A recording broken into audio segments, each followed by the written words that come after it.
¿Y esto que te has traído qué es? Pues una redacción que me han pedido en el cole. ¿Te han pedido una redacción en el cole? Sí, claro, siempre, cada semana, redacción. Cada semana te piden redacciones en el cole. Claro, lógico. Léemela. Sí, vale. A ver qué... Barcelona. Bueno, si quieres léemela para si quieres que te dé mi visto bueno, por si mañana te la tienes que dar al cole. Vale, por si hay faltas, ¿no? Sí, por si, vale. Tú. Barcelona, 1 de mayo de 1980 y pocos. Mi nombre es Secundino de la Rosa. No me gusta mucho mi nombre porque me parece de viejos. Y todos los chicos de la clase se llaman Juan o Antonio o Samuel, como el testigo de Jehová, o Dani. En mi clase hay muchos Danis y en mi calle. Cuando bajo a jugar al béisbol o al palomato hay muchos Manolos o Javis. Dice mi madre que me llamo Secundino por mi abuelo, pero a mi abuelo le llaman Segundo.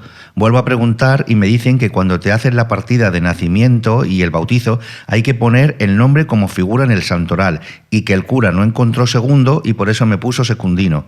Yo creo que es una de las cosas pues que nos pasan a mis padres y a mí. Todo el rato les están pasando cosas y siempre hay que solucionar entuertos. También es que mi madre y mi padre se casaron con 18 y mis abuelos, sus jefes del trabajo y hasta el cura mandan más que ellos. Algún día me cambiaré el nombre o lo transformaré o haré que se conozca porque cuando lo digo en clase nadie conoce mi nombre o se burlan. Los niños pueden ser muy hijos de puta en clase, por eso no me interesan demasiado. Prefiero ir con una amiga que tengo, Lidia, de otro curso y planear futuros, fuera del cole. Prefiero hablar de música y de historias que tener que hacer una pandilla de esas de que tienen jefe, el amigo del jefe y los esbirros. A nuestra onda Mariana, la Lidia y yo. Nos lo pasamos genial. Hasta luego. Yo creo que está de 10.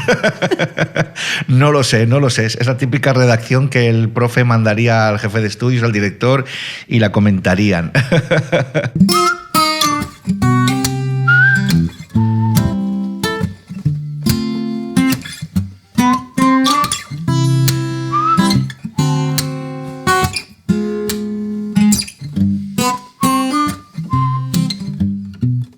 Cuando fuimos bajitos, el podcast supercalifragilístico-espialidoso de Antonio Espósito.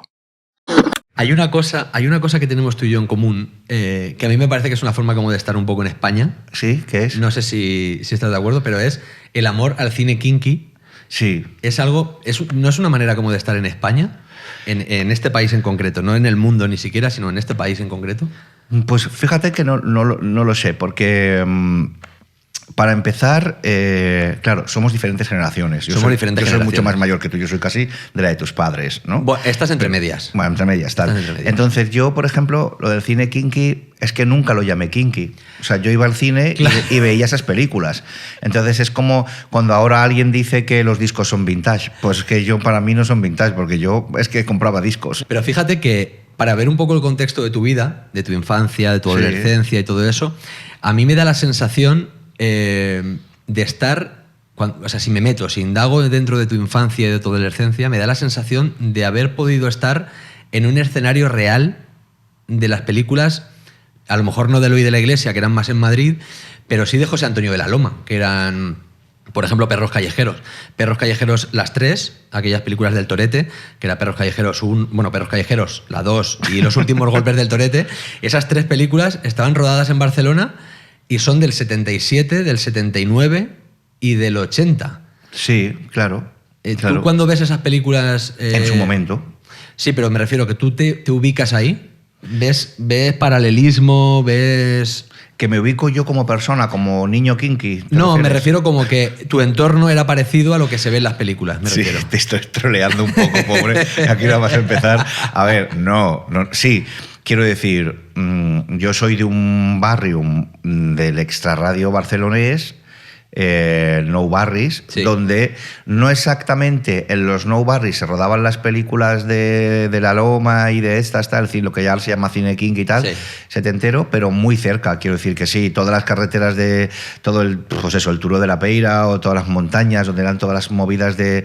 Sí. Bueno, aparte es que yo no lo vivía como algo de película, lo que hemos hablado de películas kinkies. Quiero decir que yo vivía en un barrio donde había... ¿Dónde pasaba eso? Claro, pero me refiero que podría haber sido perfectamente, podría haberse rodado perfectamente en tu barrio.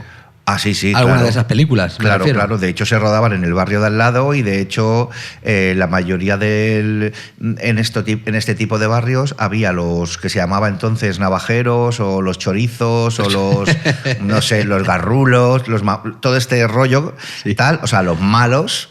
En cada barrio había los malos. En mi barrio había el peseta, El peseta. que también hay muchos pesetas por ahí, y el peseta tenía fama, y el magüito, el peseta y el magüito tenían fama de que eran colegas del torete, del vaquilla y todos estos. Quiero decir que eran como sus ramificaciones, ¿sabes? Como Pero con cuidado, nombre artístico, el peseta y el magüito tiene un rollo. el tiene peseta punch. y sus colegas le llamaban el pela, claro, y el peseta, sí, el peseta y el magüito. Yo siempre he pensado que el peseta estaba endemoniado, porque a mi barrio vinieron a grabar un vídeo, los progres del momento. Claro, los jóvenes de barrio, Exacto. que era un documental en el que yo me he metido, pero como... O sea, yo ya vivo en los, No has los dado jóvenes crédito. de barrio. No has dado crédito, ¿no? Claro, en el que tú tienes una aparición estelar con 11, 12 años, porque estamos hablando de 1982. Claro. En 1982 tú cumplías 13, con lo cual Sí. tendrías que tener 11, 12 años. 11, 12 años, sí. Más o menos. Claro, y en esa época tú naces en 1969 en Barcelona y en el 61, solo 8 años antes, nace el Vaquilla. Claro. En Barcelona. Claro, claro. Es misma claro. época. Claro, sí. Y la mayoría eran se decía entonces chinorris también. Chinorris. Chinorris era pequeños. Ah, vale. O sea, es un chinorri, o sea, o sea, tal. Entonces, sí, a ver, esto es peculiar. Esto habría que tendría que tener como su momento, porque en mi barrio graban un documental que Sí. se llama Los jóvenes del barrio. Sí. Lo graban los progres de la época, o sea, quiero decir que de repente había unos chavales, porque claro, estamos hablando de una época muy peculiar, que va del 75 al 80 y pocos, imagínate. Sí, plena transición. Transición, muere Franco, todo eso. Entonces, ¿qué pasa? Los barrios de Barcelona, el extrarradio, la inmigración, Y en mi barrio vienen unos chavales jóvenes cuando empezaba el mundo del Betacam, un grupo que se llamaba los Video Now, que eran unos modernos como tú. Entonces, ellos, modernos claro, como o sea, me refiero que ellos habían descubierto, igual que ahora se ha descubierto el mundo podcast, Claro. ellos descubrieron que con unas cámaras de Betacam podían rodar documentales sobre la realidad del momento. Y a estos chavales Video Now se les ocurrió grabar lo que ocurría en la Barcelona del momento. Y entre cosas peculiares que grababan, que eran, yo qué sé, grabar a Ocaña en las Ramblas, grabar a los modernos, grabar el Cangrejo, grabar tal. Una vez vinieron a mi barrio y grabaron. Todo esto de grabar en un barrio, yo lo viví con 11 años, 2 días. Como comprenderás, eso lo viví y me olvidé. Y te olvidaste, Yo claro. me había olvidado. Lo que pasa es que el mundo ha cambiado. Se ha y digitalizado todo. se ha digitalizado, Claro. y en vez de llegarte una foto antigua de mira, esta es tu tía, la de Barcelona, o tal, lo que de repente te llega en que en YouTube hay un vídeo de ese documental. En el que tú sales diciendo la Maramés. Claro, la Mara Més. La Mara Més. La Mara Més. Y hay dos momentos estelares en el cual yo me he reconocido y que, hablándolo con un psicoanalista muy eminente, En terapia hablamos, ¿o no? Claro, sí, destripan mucho los momentos. Vale. El primero de todos es que, bueno, por cerrarte lo otro, porque aquí hay mucha amiga. Sí, no, yo tú no me, tira, yo no me enteré que estaba grabado este vídeo hasta 30 años después. Que esto es increíble. Como que, o sea, tú en el momento viste cómo se estaba grabando, ¿no? No, tú ahora mismo vas por la calle y hoy ya no porque eres adulto, pero con 10, 11, 12 años... Ya no. ¿Tú te acuerdas de todas tus peripecias de Claro. 12 años? Yo hubo una peripecia en la que descubrimos una virgen en una iglesia abandonada, otra donde me metí en la iglesia de no sé qué, íbamos a la piscina de los leprosos, todo lo que cuento también en muchas cosas. O sea, a mí me han pasado, como a todos, 1000 aventuras. Que un día vinieran unos con una cámara de Betacam y grabaran en mi barrio, yo eso tengo... Tú lo olvidaste. Lo olvidé. O sea, no te acuerdas en ningún momento de aquello, ¿no? Tengo una imagen por ahí ligera. Ujú. Y luego tengo una imagen así como, bueno, como lejana. Y no, todo eso lo olvidé. Todo eso se recuperó cuando 30 años después en YouTube aparece ese documental. Claro. ¿Qué pasó con ese documental? Que ahora es como mítico. Sí, no, claro, es mítico de la época porque refleja, vamos a ubicar un poco, Polígono Callellas, en el barrio de la Guinehueta, Sí. en Nou Barris, ¿no? Que sería Sí. como el distrito un poco, ¿no? El distrito es Nou Barris y Cañellas era el último barrio que se construyó y de los primeros yo creo que era Trinidad y Verdún y Guinahueta. Yo vivía en la Guinahueta, que era un barrio muy bonito, así como de casas de 4 plantas, pero como muy organizado, con su cole, su parque. O sea, era una zona humilde, pero bonita. Lo que pasa es que detrás de todos los escampados, ya la montaña de Collserola, crearon Cañellas para hacerlo más grande, todo aquello, y nos trasladamos. Pasamos de un barrio a otro. ¿Y cómo llegan, o sea, tus padres cómo llegan hasta allí? A Cañellas, a la Guinahueta. Pues mis padres llegan allí con mucho esfuerzo, porque eran, ya te digo, mis abuelos eran muy humildes, mis padres también. Mis padres se casaron muy jovencitos, y respeto mucho su biografía, su historia. Pues te cuento un poco así como por pinceladas. Claro. Entonces, llegan allí porque mis padres se casan con 18, 19 años, están trabajando. Mi padre trabajaba en la Motor Ibérica, mi madre trabajaba había conseguido un trabajo porque, pese a su origen humilde, era una chica muy aplicada, muy trabajadora, trabajaba desde niña. Ella cuidaba de sus 6 hermanas pequeñas, o sea, que no queda. Sí, una barbaridad. Madre y padre, barbaridad. O sea, les admiro muchísimo. Pero consiguen ese piso porque hay una promoción de pisos. Sí, consiguen ese piso porque de repente construyen este barrio de Cañellas. Y entonces había gente que pujaba y luchaba, como si fueran un poco de ¿cómo se llama? Subasta, ¿no? No, como sociales, como... Ah, vale, como vivienda de protección oficial. Vivienda de protección oficial, pero no tan de protección oficial, sino una primera urbanización que se monta, porque Guinahueta y Verdún sí que son de protección oficial, vale. Pero esto hay que luchar por ello. Entonces creo que mis padres lucharon, y mi madre, como mi padre cayó en la huelga de Motor Ibérica y todas estas cosas de esa época... Sí, ahora comentaremos un poco. Lo que luchó es porque le arrendaran un pequeño comercio.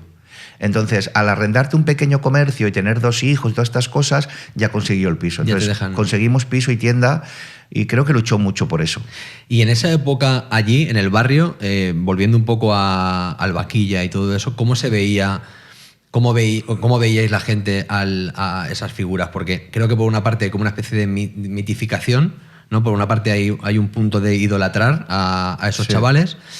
Por otra, hay una parte de culpabilizarlos completamente, ¿no? La tercera vía es como que ha aparecido después, esta de pensar, pensar un poco que son villanos por una parte, ¿no? Porque hacían cosas terribles en muchas ocasiones, sobre todo por necesidad, pero por otra parte también son víctimas de la sociedad, incluso víctimas del sistema. No sé en esa época cómo se veía, si se veían como peligro o se veía como ídolos, cómo los veían ahí en tu barrio. Pues, a ver, yo como los veían los demás, me puedo hacer una idea, ¿no? Que me imagino que como ahora un sector los vería como... Hay que ayudar a estos chavales, esto es culpa del sistema, y es de lo que se hablaba mucho. De hecho, las películas kinky siempre tienen esta especie de doctrina, ¿no? El sistema ha creado, Y por otra parte, también estaba la realidad. La realidad es como ahora, quiero decir, que depende de cómo lo veas y cómo lo vivas. Entonces, las realidades son como cada uno las viva. Yo las vivía...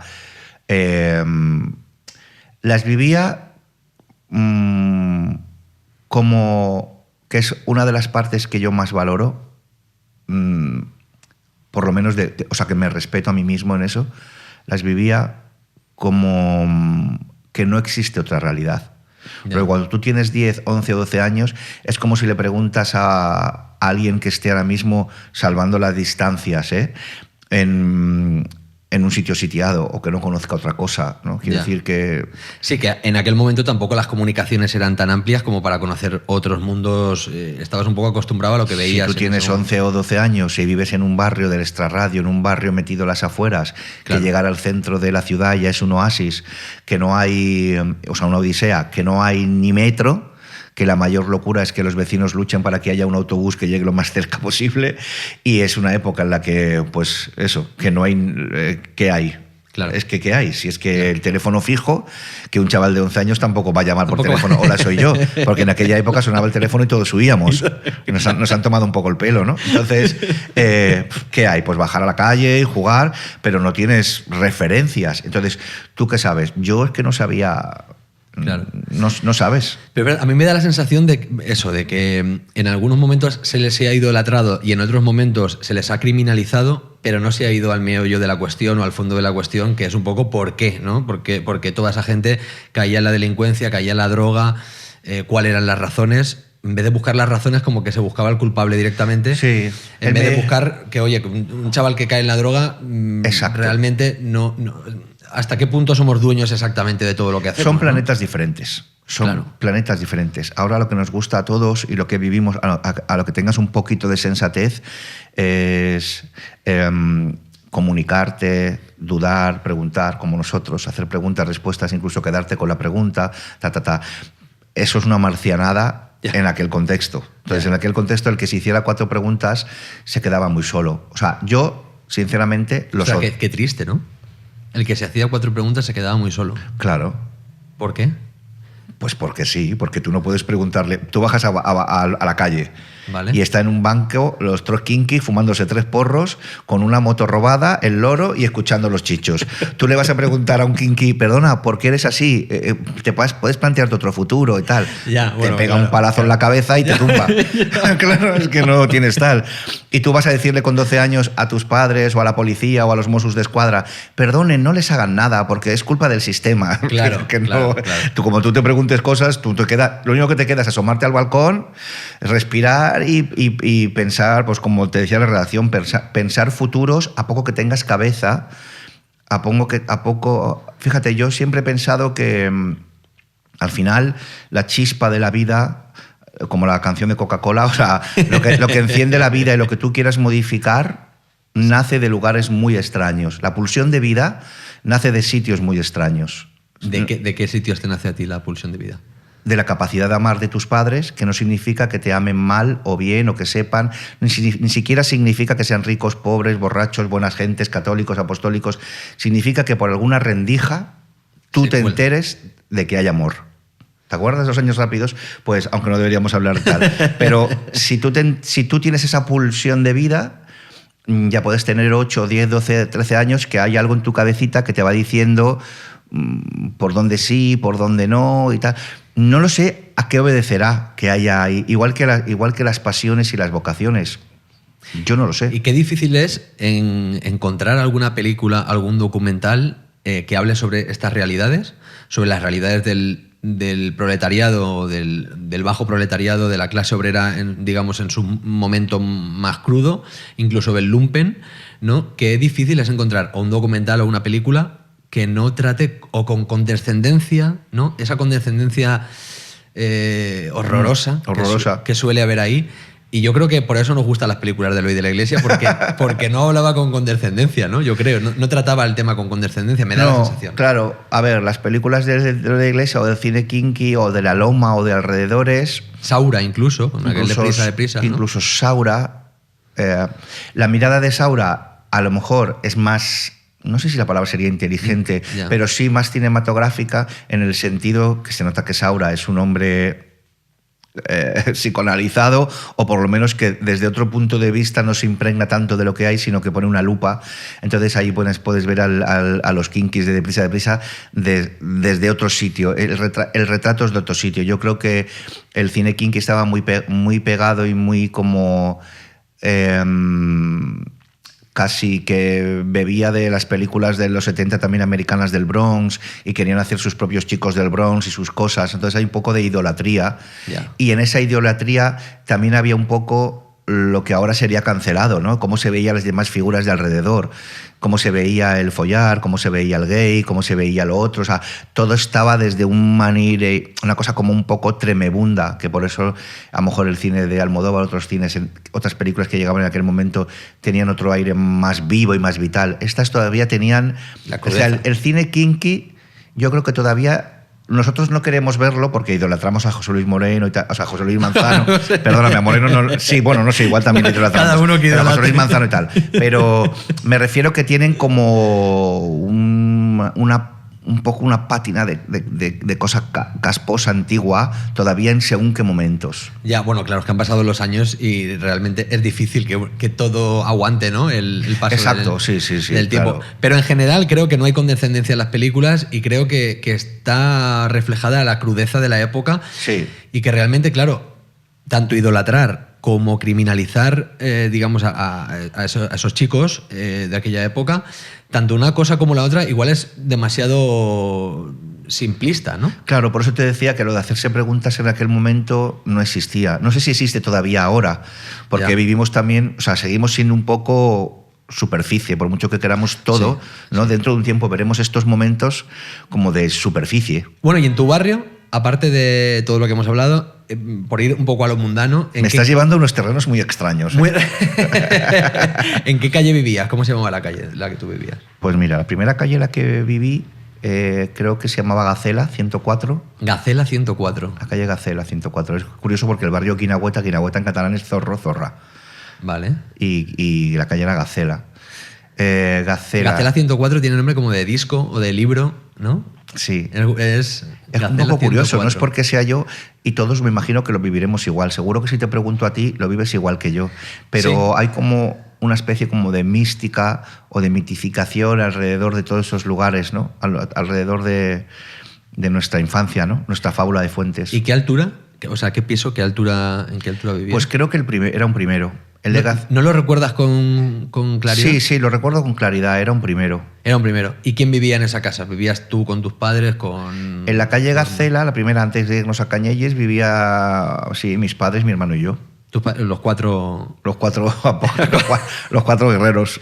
Bueno, Isabel, que es tu madre. Sí. Tu madre Isabel, que has comentado un poco antes de soslayo, que empezó a trabajar muy pronto. De hecho, trabajaba para las monjas, ¿no? Cuidaba colmados para que le enseñaran a escribir y a leer, ¿no? Hacía como una cosa... Aprendió a leer y a escribir trabajando, ayudando. La iglesia siempre tan solidaria, ¿eh? Sí, no sé si eran exactamente monjas, porque mi madre no es una mujer especialmente católica, ni nunca me ha llevado a misa, ni nada de eso. Creo que era una chica muy espabilada, vale. Muy echada para adelante, muy luchadora, porque ya te digo, porque mis abuelos y tenían muchas hermanas detrás. La familia de posguerra, ¿no? Y ella era la mayor. Entonces, también había sufrido un pequeño accidente, que no sé si ella le gustaría que lo contara, pero bueno, se le cayó agua hirviendo, entonces se quemó una parte del brazo. Y entonces en aquella época un eminente doctor, gracias a una tía mía y no sé qué... Todos son eminentes, el psicoanalista de antes, el doctor, todos... Sí, hemos tenido como alrededor... Es curioso porque hay gente que... teniendo no posibilidades, por eso digo que no sé de dónde nace, de dónde nace que alguien pueda traspasar su propia vida o quedarse en su propia vida. Porque hay gente que nace rey, que podía ser lo más importante, entre comillas, para un sector, o hay quien nace millonario y se queda en eso. Porque que no está mal, en millonario... Pero ya tienes unos... Pero tú has visto las caras de los Casiraghi, se aburren. Ya. Más allá de cualquier millonario. Es que hay millonarios que te metes en un yate, no hay vida, se ahogan en sí mismos. Ya. Yo he nacido en Cañelles, en un barrio, pero he tenido oportunidad de ir en yates con millonarios y he visto mucho aburrimiento. He visto mucho abrigo de visón sin conversación. Obviamente, claro. Y he visto mucha nada y mucha ansiedad y mucho deseo de que todo sea como que pasen cosas al momento, que tener el estímulo, de no saber aburrirse, de no saber estar con ellos. Por eso quiero decir que tú, ¿de dónde nace el deseo de trascenderse? Ya. Hay gente que se transforma y tiene otras vidas y avanza y cuando llega mayor puede decir, joder, he vivido todas estas cosas y da igual ser rico o pobre, es trascenderte. Y hay gente que no tiene fondo, aunque tenga, ¿no? Que no tiene más allá, que es solo pared, por lo que quieres decir. No, que gente o sea, que me refiero que aparte de las condiciones materiales que uno tenga, hay algo más que no sabemos de dónde viene. Claro, ¿no? ¿tú crees que has conseguido o has vivido cosas que te han trascendido a ti, que te han superado a ti? Sí. Que tú piensas, bueno, yo sé hasta aquí, yo imagino de mí hasta aquí, yo sé que soy capaz de tener o pienso que puedo tener una relación y que de repente tú a ti te descubres y dices, hostia, soy más de lo que yo pensaba, soy otra persona, me he convertido en otra. O sea, como que ves diferentes caras tuyas, ¿no? Diferentes prismas dentro de tu misma persona, ¿te refieres? Sí, que te mejoras. Sí, supongo que sí. Me llevas a unos pensamientos secundarios. No, pues lo digo porque me estabas como preguntando estas cosas. Es que es esta luz. ¿Y tu madre se dedicaba al pescado?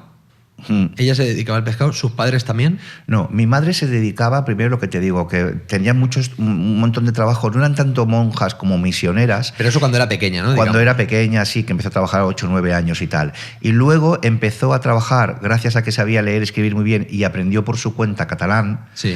Pero ella era catalana, ¿no? Ella era pero mis abuelos son de Huelva, claro. Mi abuela materna. Y tu abuelo de Cádiz. Y mi abuelo de Cádiz. Y por parte de padre, Málaga, o sea, están muy mezclados. Mucha Andalucía, claro. Y mucho tal en Cataluña. Sí, sí. Sobre todo en esa época y en este barrio. Y sobre todo en esa época. Entonces mi madre acabó trabajando muy jovencita, 15, 17 años, en el Passeig de Gràcia, en el Paseo de Gracia, en una tienda de bolsos, porque era como muy... Mira, ya apareció otro ser eminente, que fue Dalí.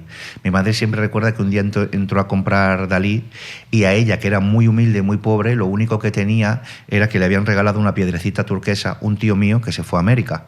Y cuando vino, le trajo una turquesita. Y ella se la ponía aquí súper orgullosa. Y cuando entró Dalí, lo único que quería de toda la tienda era la turquesa. Era la turquesa. Mi madre ahí comprendió los caprichos de los ricos y millonarios, que decía, solo quería esa turquesa. Tuvimos que sacarle muchas cosas hasta que decidió, y como no podía tener esta turquesa, se empeñó en que la atendiera yo. Así, pero no se llevó la turquesa. No, porque era de mi madre, se la habían regalado. ¿Y la turquesa? Menuda sí. Era ella como para dar su piedrecita. No. ¿La turquesa la sigue teniendo tu madre o no? Sí, la sigue teniendo. Sí, lo que no tiene es el abanico, un abanico que le firmó Dalí. Ah, sí. Sí. Porque este hombre vino ese primer día, pero luego siguió viniendo, yo creo que porque vivía cerca del Passeig de Gràcia o tenía algo ahí en aquel momento o lo que sea, y aparecía. Los señores de aquella tienda de bolsos y de cosas eran un matrimonio muy rico, que mi madre, pues eso, vieron en ella mucho potencial, aunque era una niña muy humilde, y la enseñaron, y ella está súper orgullosa de que aprendió ahí como que si protocolo, que si esto, que si lo otro y tal, y conoció a mi padre. ¿Y de qué barrio era tu madre cuando era pequeña? De Verdún.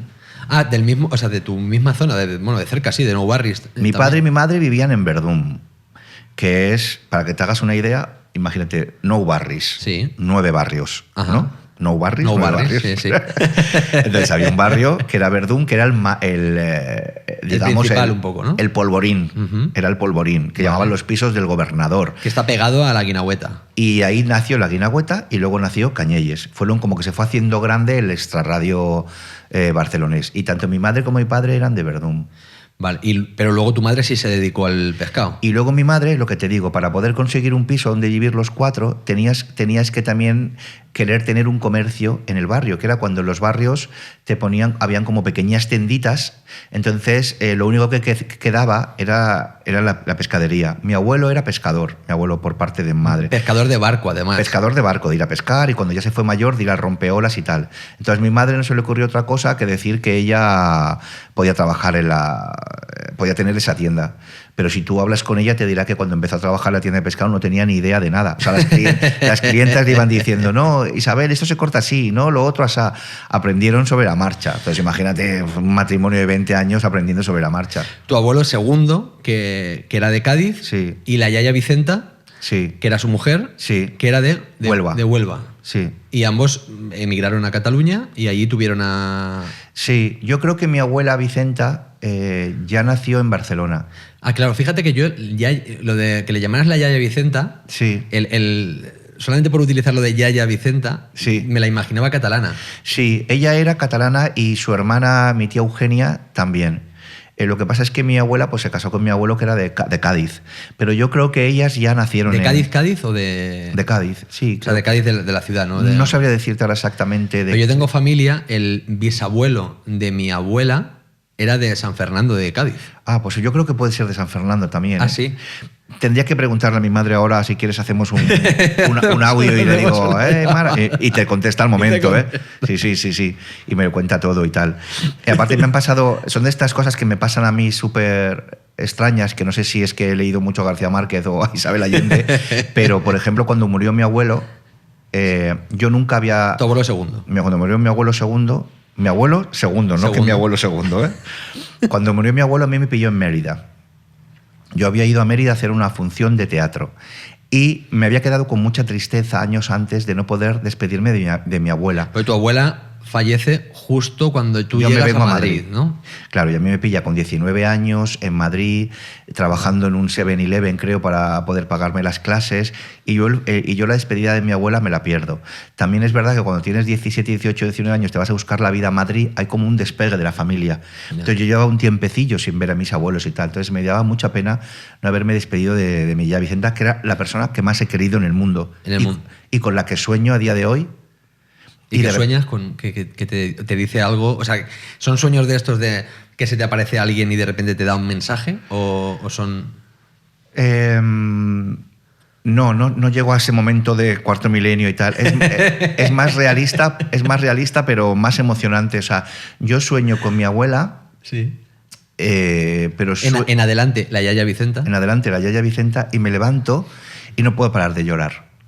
Porque me acuerdo totalmente del olor del mandil, de la cocina, de la colonia pequeñita de bote naranja, verde, azul que me ponía, del pelo, de las frases, de sus muebles. Me acuerdo de su olor, de su forma de hablar. De repente voy como a un sitio tan extraño y me acuerdo de esos abrazos, que es... Si algo, por ejemplo, yo tengo suerte, que tengo muy mala suerte en otras cosas, pero si en algo tengo suerte es... en el mundo interior que yo tengo, lo que yo tengo por dentro solo conmigo, me cobija. Yo ahí tengo mucho amor. ¿Te cubres con eso? ¿Te refugias en malos momentos con eso? No, que me cobija, que tengo ahí el amor. O sea, hay algo que sí, es una capa de protección. Que en mi cabecita estoy bien, incluso cuando estoy solo, o sea, que estoy bien, hay algo ahí tal. Y mucho tiene que ver con el amor de los seres queridos. Entonces mi abuela es como... A mí el abrazo de mi abuela es... Yo tengo a mi abuela Blanca, la tengo en foto, claro, en el momento, o sea, en el sitio donde yo trabajo, en mi estudio. Tengo la foto ahí siempre presente, siempre. Claro. Está delante de mí todo el rato. Es que eso es así. Siempre. Y cuando tú has sentido que puedes querer a una persona y una persona a ti y se ha entregado, que esto puede ocurrir en las parejas, también en las familias, no sé y en los amigos puede ocurrir, pero cuando tú sientes ese grado de intimidad, de confianza, de tal, que se ha dado, también tú descubres tu capacidad de amar. Ya. Y entonces esto es, yo creo que lo más importante de la vida. Qué difícil también es saber si amas bien o no. Uno mismo saber si has amado bien. Yo tengo como dudas de si he sabido hacerlo, o por lo menos si he sabido expresarlo. Bueno, porque lo que tú sientes en tu cabeza es como cuando dicen que la cultura no es importante. Uno es las palabras que sabe. Si tú no sabes expresar esas palabras, ¿cómo vas a vivir? ¿Cómo vas a decirle al otro? Tu calidad humana nace desde lo que sepas, a no ser que puedas con gestos o con expresiones, o ¿sabes? O quiero decir, ¿qué tal? Entonces, yo creo que hay mucha diferencia, lo que tú tienes muchas veces en la cabeza, que por eso pasa que tú recuerdas a un amigo, una novia de la infancia, un amigo, un tal, y para ti es lo más especial del mundo, idealizado y forma parte casi de tu vida, es tu leyenda, te lo marcarías a fuego, y sin embargo esa persona entra por la puerta y a lo mejor aciertas a decir, ¿qué? Hola, ¿qué tal? ¿Cómo te va? Ya, yo bien, tal, venga, pues nos vemos. Y os separáis y dices, hostia, es de las personas que más quiero en el mundo, forma parte de mi vida, ¿cómo puedo decirle hola, qué tal, adiós, hasta luego, nos vemos? ¿Por qué no voy corriendo hacia allá y le doy un abrazo y le digo que la quiero con toda mi alma y que formo parte de mi vida y que cómo está ahora, y de repente hay un momento, aunque solamente, ¿no? Entonces, bueno... Claro, sobre todo en la infancia se marcan ahí, ¿no?, compañeros, incluso esto de saberte, ¿a ti no te pasa que te sabes de repente el nombre y apellidos de gente que hace 200.000 años que no sabes nada de, pero los tienes grabado a fuego, nombre, primer apellido y segundo apellido de gente que si te encontraras por la calle no sabrías ni qué conversación sacar, no, porque no sabes nada de esa persona. Ya, sí, de esa persona ahora no sabes nada, sabes algo de la persona en el momento en el que la querías. Claro, porque era muy importante eso y era lo que en aquel momento lo que te identificaba, ¿no? Cuando pasaban lista y todas estas cosas. Sí, yo de mis amigos de infancia y de primera juventud me sé el nombre y me sé los dos apellidos. Incluso de gente, claro, que te daba igual o que te caía mal, pero te sabes el nombre y los dos apellidos de escucharlo en la lista todo el rato. Pero aquello también era muy inocente en aquella época, no sé cómo será ahora para los chavales o chavalas, ya, tal, no sé cómo pero Y es una cosa que yo echo mucho de menos de esa impunidad que ahora me imagino que se puede seguir teniendo si no te dedicas a algo público, porque cuando eres actor o actriz hay un momento donde sí, puedes tener afinidad con unos o con otros, pero normalmente casi todo el mundo te cae bien, o si alguien te cae mal, pues eres educado. Pero cuando eres pequeño, el que te cae bien es tu amigo y el que te cae mal no es tu amigo. Y entonces tienes el que te cae mal, y si incluso alguien te cae mal se lo dices, que no, que te pides, que me caes mal, que no quiero saber nada de ti. Es un sistema de unos y ceros, es o te cae bien o te cae mal, ¿no? Y es mucho más fácil enfadarse, desenfadarse, ser amigo, no ser amigo, es todo más real, porque incluso estar enfadado no pasa nada porque estás en el mundo. Entonces los dos estáis en el mundo pero enfadados. Ahora nadie se enfada pero tampoco nadie está en el mundo junto, ¿no? Bueno, yo creo que con los años enfadarse va a seguir ocurriendo siempre, pero yo creo que la clave está en saber enfadarse mejor. Exacto, ¿no? sí. Como que con los años yo veo que antes me enfadaba, ahora también me enfado, pero ahora me enfado bien. O sea, me enfado de forma más responsable. Y antes me enfadaba de una forma más irresponsable, ¿no? ¿Puede ser un poco? Sí, puede ser. Yo tampoco sé si sirvo mucho de contertulio porque estoy continuamente a la búsqueda. ¿A la búsqueda de qué? ¿De enfadarte? No, a la búsqueda de lo siguiente. O sea, cuando hablamos del pasado, yo, por ejemplo, sí que hubo un momento que me cuestionaba mucho, me daba un poco de rabia por ser tan emocional, en el sentido que no lo tengo fragmentado. O sea, yo no te puedo decir cuando era niño, cuando era adolescente, cuando era joven, ayer, tal, han pasado 20, han pasado 30. No, hay gente que lo tiene fragmentado, vive en el ahora y lo otro... ¿Te refieres a la evolución emocional, te refieres? Yo tengo una línea continua. Vale. O sea, tengo una línea continua. Puedo encontrarme con alguien de hace 25 años y sigo en la línea en la que me quedé con él. Entonces es un poco problema. Ah, sí, o sea, que sigues en la línea con esa persona. Para como que de repente te vas ahí. Para todo. Tengo una... No está como separadas las épocas. Ya. Está todo demasiado... todo muy unido. Sigue siendo el Segu, que te llamaban así, ¿no? Sigo siendo el Segu para mucha gente. O sea, a mi madre le costó mucho quitarse el Segu o el Según. O sea, vale, porque de pequeño te llamaba Segu tu madre también. Todo el mundo te llamaba así. Todo el mundo. Conmigo mío ha habido mucho lío en todo. En el nombre... Explícate, conmigo ha habido mucho lío en todo. Mucho lío en todo, siempre. Vale, siempre. ¿con qué? ¿Con el nombre? ¿Con qué más? Con el nombre, porque llamarse Secundino es extraño. O sea, tú piensas en el colegio lo de Secundino. Claro. Sí. Era complicado de... Era complicado. Sin embargo, para mí, que soy muy fantasioso, la redacción que he hecho es un poco pensando en cómo a los ojos de los demás, porque para mí no era complicado. Bueno, claro, era tu nombre, estabas acostumbrado completamente, ¿no? Y porque en mi cabeza siempre ha habido esta cosa, que por eso te digo que soy un poco marciano, es que los nombres, como si te quieres llamar... ¿Quién ha puesto las cosas de los nombres? ¿Quién decide que la C, la A, la R, la L, la O y la S forman Carlos y Carlos es normal y Restituto no es normal? ¿A ti no te pasa a veces que escuchas un nombre normal, me refiero, que estás acostumbrado y se transforma y de repente no lo entiendes? Claro. ¿Te pasa eso? Que de repente escuchas, no lo sé, Manolo, y dices, Manolo, ¿por qué Manolo? Claro. Y se te descompone de repente y no encuentras el sentido a Manolo. ¿No te pasaba eso a veces? Sí, me pasa. Es raro, ¿no? Me pasa, y también me pasa mucho cuando no consigo entender a la persona o no lo entiendo, lo de asociar el nombre a las caras. Sí. Tiene que haber siempre un rasgo que a mí me lleve a algún lado, afectivo, emocional. Si no, me cuesta mucho poner ese nombre a esa cara. Incluso cuando esta cosa que se decía, que no tiene cara de José Luis. Sí. Tiene cara de llamarse de otra cosa. No tiene cara de Magdalena esta chica. Tú ya tienes cara de Sekun, ¿no? Ya... Sí, siempre he tenido cara de Sekun. ¿Siempre has tenido cara de Sekun? Siempre. Por eso te digo que en mi caso era un poco raro.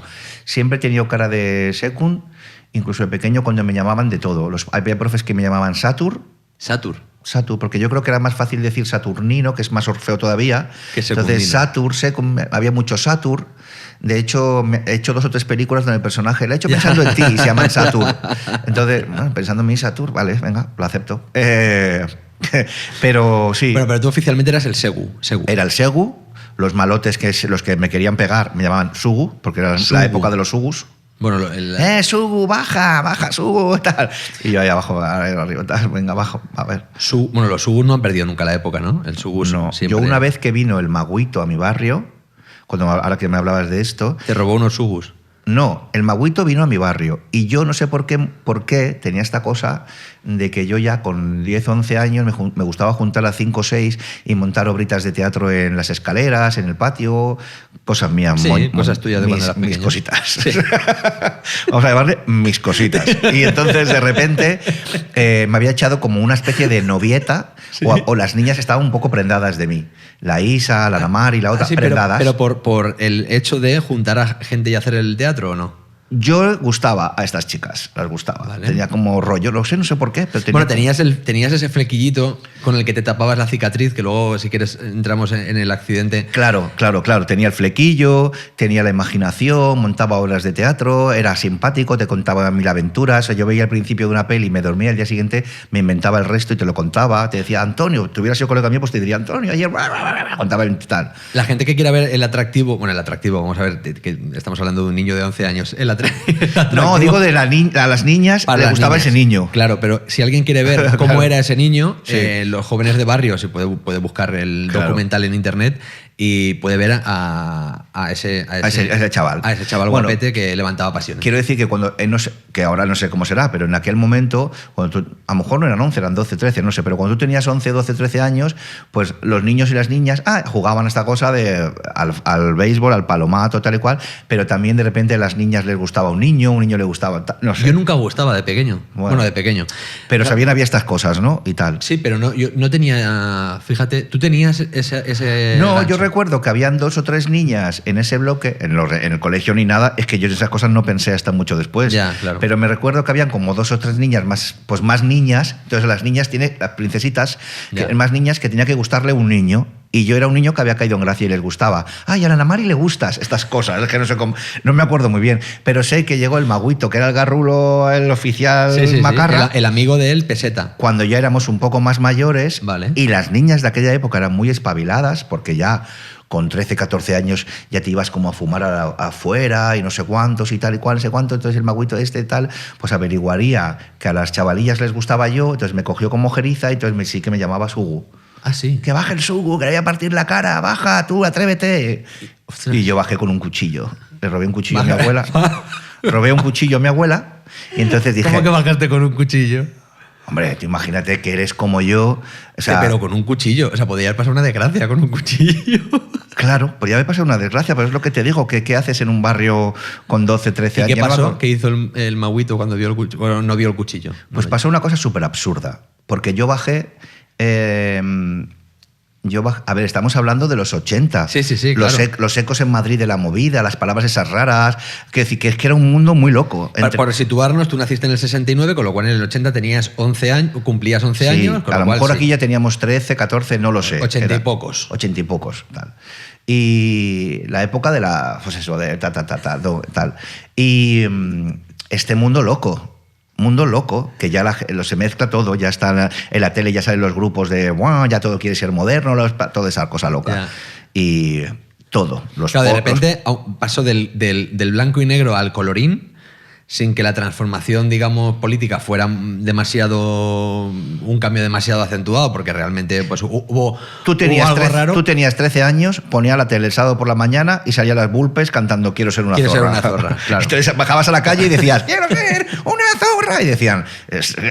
Y no decían, nadie te decía nada. No sé lo que pasaría en un barrio un poquito más educado, pero los nuestros no nos decían Bueno, nada. pero las Bulpes molaban, la verdad, las Bulpes molaban. Ya, pero bueno, quiero decir que era ese mundo, era el salvaje, el Sí, salvaje sí, oeste, el salvaje el Far West. Claro. Entonces vino el Maguito a mi barrio, a lo que fuera, o le gustaría alguna chica, todos nosotros teníamos hermanos mayores y tal y cual. Yo no, Tú porque yo era el tenías un mayor, hermano pero tenía pequeño. tías mayores. Claro. Mi tía Moni tenía 4 años más que yo, o sea, si yo tenía 13, ya tenía 17, y ya estaba en el parque con el cigarrito, sus colegas, la Moni, la Juani, la Nana, ya tenían sus movidas, ya iban a la Penélope, ya iban al Estudio 54 a las discotecas, se arreglaban, ¡uy, vamos a la discoteca!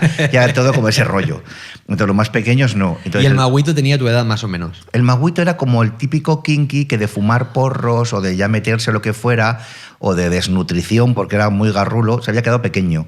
Entonces era como un kinky malo, pero enjuto, pequeño. Era como un pequeño fari, ¿sabes? Como, Choca bastante ver en el documental, en Los jóvenes de barrio, cómo, bueno, choca bastante verlo ahora, claro, desde la perspectiva de ahora, pero cómo los chavales súper jóvenes hablan de la heroína entre risas, porque realmente, claro, había muy poca información y los referentes a nivel musical, por ejemplo, los líderes de los grupos eran consumidores de heroína. Claro. Entonces, claro, los chavales no veían la heroína como algo, como la desgracia que luego trajo la heroína, que trajo una desgracia enorme a Bueno, que era, este país. Era un mundo muy salvaje. Yo me iba al cine y decías tú lo de la iglesia, pero mira, yo me iba al cine... Bueno, la historia de Maguito acaba, La historia de Maguito, para cerrarla... Bajas con el cuchillo. ¿Y qué ocurre ahí? Bajo con el cuchillo y está el Maguito con 2 colegas más ahí apoyado en un coche y toda la chavalería alrededor, las chiquillas estas, que ahora lo recuerdo, no es que fueran tan niñas, que ya habían crecido. Entonces, ellas crecían antes que nosotros. Si nosotros teníamos 12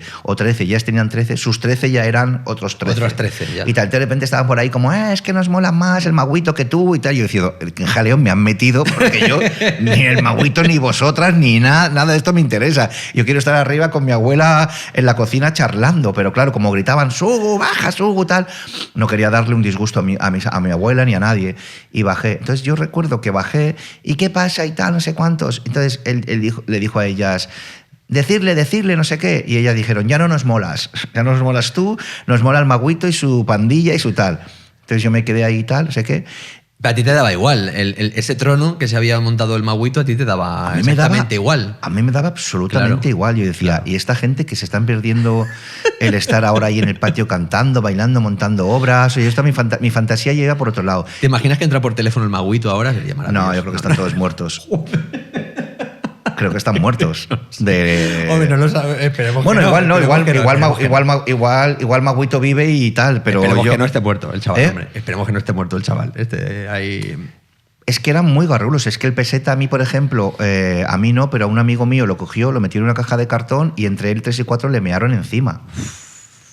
Es que era muy duro. Y estamos hablando de que cuando teníamos 12, 13, 14 años, pues eran como que... ¿Sabes cuando alguien notas que le va cambiando la mirada? O sea, si es pequeño, es como tal, de repente un día que se envalentona, otro día se envalentona más, otro día empieza a ir con gente más chunga y llega un día donde llega, viene y te pega una colleja. El día que te pega y disfruta pegándote, te das cuenta que esa persona ya es del otro bando. Ya. Entonces, y sabes que peor para ellos, porque después de eso va a ir otra cosa. Entonces, estos cuando tenían 17, 18 ya eran yonkis. El otro día estaba hablando precisamente con mi psicólogo en terapia y estaba... Bueno, claro, es que aquí todos tenemos la tecla tocada. Exacto. Y estábamos hablando de la moral como, claro, una construcción social, ¿no? Una construcción social, algo cultural que tiene que ver con... Depende de donde tú te hayas criado. Pero tú cuando naces, teóricamente, yo no lo sé, no soy ningún experto, pero hablábamos de esto, cuando tú naces, o sea, tú no naces intrínsecamente con moral, sino que tú adaptas la moral a la cultura del lugar donde tú has nacido. Entonces, claro, depende de lo que tú estés viendo, del modelo que tú estés siguiendo, claro. Tú puedes salir absolutamente, o sea, y ver eso como algo normal, lo de meter a alguien en una caja y mearle. Claro, por eso te digo que yo no sé exactamente qué es lo que me salvó. Sí que creo que lo que me salvó es que mis padres, dentro de ese universo, éramos una familia peculiar. Porque... Me gusta ese concepto de familia peculiar. Sí, familia peculiar en el sentido de humildes, trabajadores, seguramente con 1000 defectos como cualquier otro, pero el mundo a nuestro alrededor estaba muy regido por los garrulos, los macarras, y luego también gente muy normal, muy trabajadora, con muchas ganas de prosperar, como en aquella época, imagino que como con todas, con concepto de familia y tal, pero en nuestra familia había algo que... un deseo que aunque no se tuviera la herramienta, un deseo de otros posibles. Entonces les gustaba mucho el cine. ¿Puede ser que todas las familias sean peculiares y realmente... Yo también veo mi familia como algo peculiar. Claro, a todo el mundo le parecerá su familia peculiar. Claro. Yo cuando te hablo de peculiar no hablo de que de repente al padre le guste una cosa, a la madre otra, que todo el mundo, claro, todos somos peculiares. Ahora me gusta lo pintoresco que o sea, yo ahora veo los 5 que formamos, digamos, el núcleo familiar central, ¿no? A partir de ahí luego estaban las abuelas y tal. Pero veo que somos muy pintorescos. Claro. Y me gusta. Claro. Quizá antes no me gustaba que fuéramos así de pintorescos, pero ahora sí me gusta. Y decías tú que te has salvado. Creo que hay 2 sitios, 2 lugares físicos, incluso 3 lugares físicos, que te han salvado a ti la vida. Cine Cristal, Cine Rosal. Joder, ¿te acuerdas? O sea, la investigación esta me tiene flipado. Me tienes un poco flipado con la investigación. Y el Palladium, que era de estreno, Sí. un poquito menos el Palladium, pero Cine Rosal y Cine Cristal. El Cine Cristal creo que estaba en el carrer Viladrosa. Ah, sí, ¿No? sí, te acuerdas tú más que yo. El Cine Rosal en el Molí, en el carrer del Molí. Puede ser, que era la extensión de la misma calle. Y el Palladium en la Rambla del Casador. Sí. ¡Qué fuerte! Sí. Estos 3 lugares, ¿cuál sería primero, segundo y tercero de estos 3? El primero sería el Cristal. El Cine Cristal. Pero, ¿Qué había en el Cine Cristal? ¿Cómo era? Mira, había una cosa que había en la Barcelona de entonces, que era los cines de estreno, donde una persona como yo no podía acceder, a no ser que me llevaran mis padres un domingo, pero éramos humildes y al cine se iba de vez en cuando y tal. Pero había una cosa que eran los cines de reestreno, que eran cines de barrio, donde de repente, en vez de ponerte una película, te ponían 2, pero mutiladas, para que cupieran lo suficiente para hacer 3 veces cada película. Entonces tú te metías a ver 2 películas, pero estaban cortadas, estaban mutiladas para, en vez de durar 2 horas, pues durarse 1 hora y media o tal. No sé por qué cojones las cortaban, porque yo no le encuentro ningún sentido a cortar las películas, salvo el de que quieran que haya, que dé tiempo en un día a hacer 6 pases en vez de 4, o sea, que para ganar más dinero. Ya. Entiendo que sería por esto. El otro día leía, bueno, no leí el artículo en sí, pero leía el titular en el periódico de Cataluña, que había un titular sobre los cines que decía sesión doble con gaseosa. Exacto. ¿Era así? Era así. En mi caso yo aprendí gracias a la revista TP, Ajá. que venía... Que ya estaba en la época. Ya estaba en la época. Entonces, en medio de la revista y en el periódico, también en los periódicos, te venían cines de estreno, cines de reestreno. Y yo conseguí averiguar, esta película que se estrena en el Cine Río, Tiburón, esta va a ver cuánto, pues esta más o menos dentro de 8 o 9 meses llega al cine de reestreno. O sea, más o menos digo, esta la veré dentro de 1 año, esta la veré dentro de 9 meses. ¿Te hacías tú tu...? Porque averigüé que las películas que pasaban por el Cine Cristal luego iban al Rosal, luego iban al Virrey Amat, luego iban al de los 40 metros, o sea, que todas que tenían como su circuito. Y si me iba a otro barrio, a lo mejor veía una película de mi barrio 2 semanas antes, porque tenían como el circuito, y a mi barrio llegaban ya súper quemadas las copiones. Hay unos cuantos artículos y unas cuantas páginas dedicadas a los cines, a las salas de cine que había en Nou Barris, que Claro. parece ser que había bastantes Sí. en aquella época, bastantes. Claro, salas de cine. cada barrio tenía su cine y en los no barrios pues me imagino que había un montón. Yo iba al Cine Cristal, al Rosal, y luego había un cine que me gustaba mucho, que era de estreno y era como más lujo. A ver, me gustaban también los cines de reestreno baratos, porque las sillas eran de madera y me podía quedar dormido ahí, y veía Kung Fu contra los vampiros de oro, y iba con galletas, con gaseosa, con de todo, y aquello era como viendo películas, yo me volvía loco todo el ¿Pero sonido. ibas tú solo, no? No, iba o con padres o de repente mi padre se iba él a jugar a las cartas, lo que sea, nos dejaba a mi hermano y a mí. Lo más barato realmente era alquilarse una película, llevarlo a casa y poderlo ver toda la familia. Y además tú tenías en el videoclub de tu barrio pase VIP, porque claro, el videoclub de tu barrio, antes de ser videoclub, había sido la tienda de tus padres. Claro, había Claro. la pescadería Isabel, de mi madre que aprendió... Se llamaba así la pescadería claro, Isabel. que aprendió a manejar el pescado. Cuando ya ella se dio cuenta que... O trabajó lo suficiente como porque lo que le gustaba más era cocinar, no sé qué, puso un pequeño, no sé si llamarlo restaurante, pero un sitio con 7 o 8 mesas. Y Sí, ella un hacía la sitio con cocina. 7 o 8 mesas le podemos llamar restaurante. Pues yo ella ya creo. hacía sus comidas, ella y mi padre, y ya tal y cual, y abandonaron ya la locura del pescado y tal. Se la vendió a un señor la tienda, o no sé cómo era. ¿Se la traspasó? Se la traspasó o lo que fuera al primer videoclub del barrio. Fíjate. Entonces, claro, a mí me hacían como pase... me regalaba unos cartones que te daban 10 películas. Entonces, cada vez que iba Te quitaban una o me te- quitaban. Entonces, a veces iba y cogía 3 películas y me veía un niño tan raro porque yo cogía, ¿sabes? De repente las cosas más extrañas del mundo para ser un niño, ¿sabes? No quería... Por ejemplo, por situarnos. Es que todo lo que fuera raro, cine de autor, todo lo que aparecía, una película extraña de los de tal, una cosa nueva, todo. ¿Y el formato que era Betacam o cómo era? A un lado estaba el Betacam y al otro el VHS. Y poco a poco fue desapareciendo Betacam hasta que todo se convirtió en VHS. Y de repente tenían como unas tiritas que si la tirita era rosa, la película era más cara porque era de nueva. Si la tirita era verde, eran de toda la vida. Si la tirita, entonces tú cogías como la tira, le dabas al señor y tal. Y cuando llegabas al videoclub te decía él, pero también tengo aquí de las piratas. Entonces en las piratas tenía Terminator, Acorralado 2... ¿Y por qué eran las piratas? Porque alguien las grababa del cine y las ¿sí? pasaba en VHS y las vendía en pirata. Bueno. O sea, y eso solamente era para los elegidos. Y yo ya tenía conciencia de clase, sin saber que algún día sería actor o director, y no quería piratas. Porque me gustaba tanto el cine que no soportaba ver Terminator, de repente se oía como alguien comer palomitas o el plano, de repente en algún momento cómo se movía. Yo pensaba que eso había llegado con internet y resulta que no, que antes ya estaba esto, ¿no? Pero vamos, y se llamaban así, piratas. Pirata. Yo recuerdo una tienda en mi barrio que esto, yo creo que te lo cuento y no te lo crees, pero es real. Esto yo tendría a lo mejor 16 o 17 años. Había una tienda en mi barrio que tú ibas y podías alquilar CDs de música.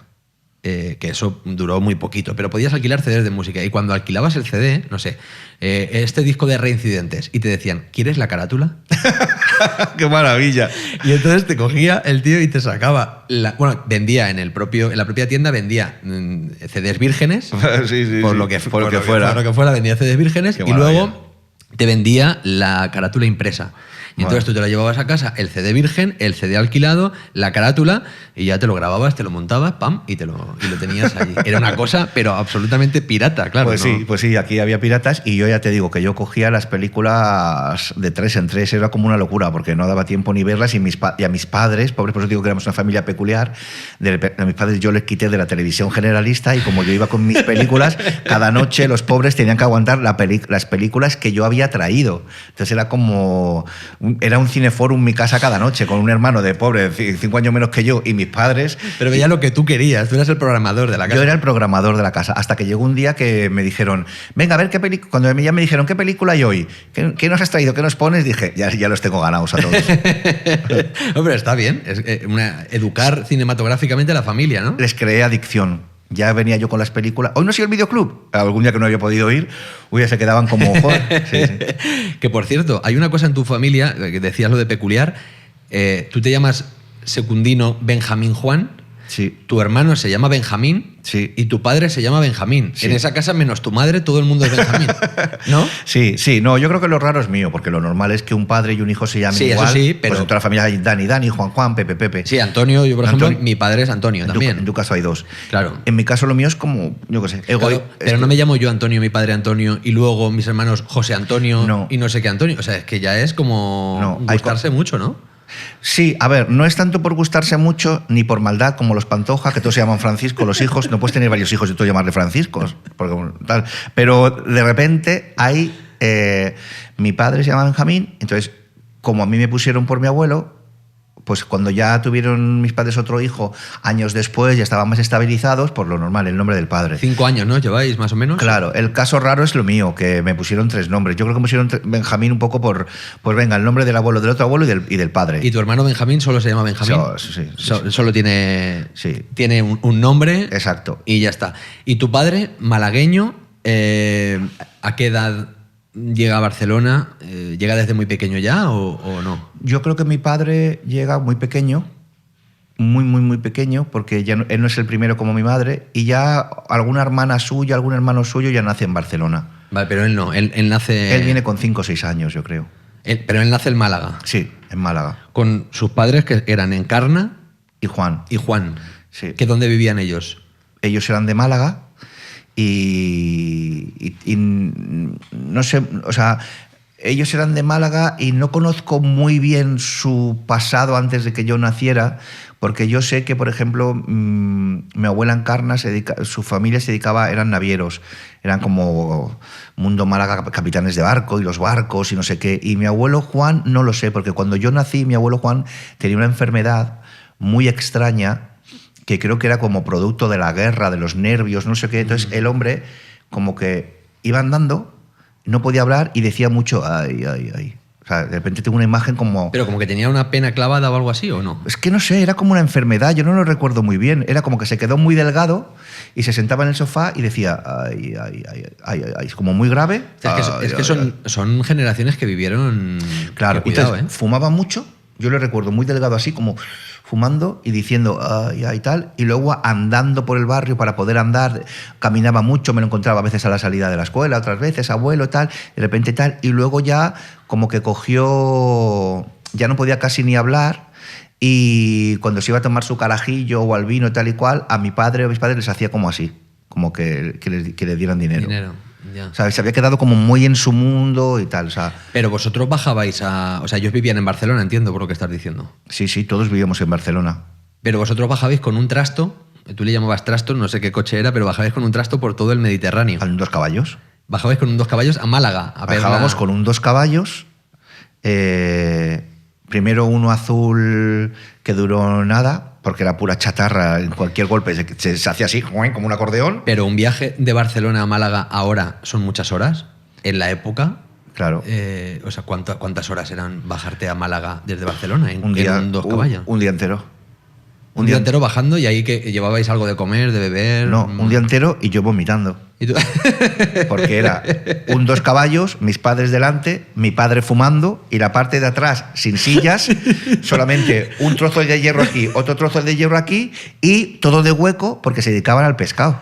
Entonces yo, entre el olor del pescado ahí dentro, o sea, imagínate yo, un niño sensible, que si hubiera salido de otra manera, pues estaría como, papá, tal, pero no, yo, el olor a pescado, el 2 caballos, 8 horas de tal, el padre fumando, cuando habían curvas te caías, para adelante, para atrás, para un lado, no, o sea... Sí, claro, el cinturón de seguridad ni hablamos, por supuesto. No, agarrados así, así cada uno, mi hermano y yo cada uno a un lado, él era más punky, entonces le daba todo más igual, pero yo estaba todo el rato, íbamos por el Mediterráneo, y otra de las cosas peculiares, que ya te digo que en mi mundo había muchas cosas peculiares,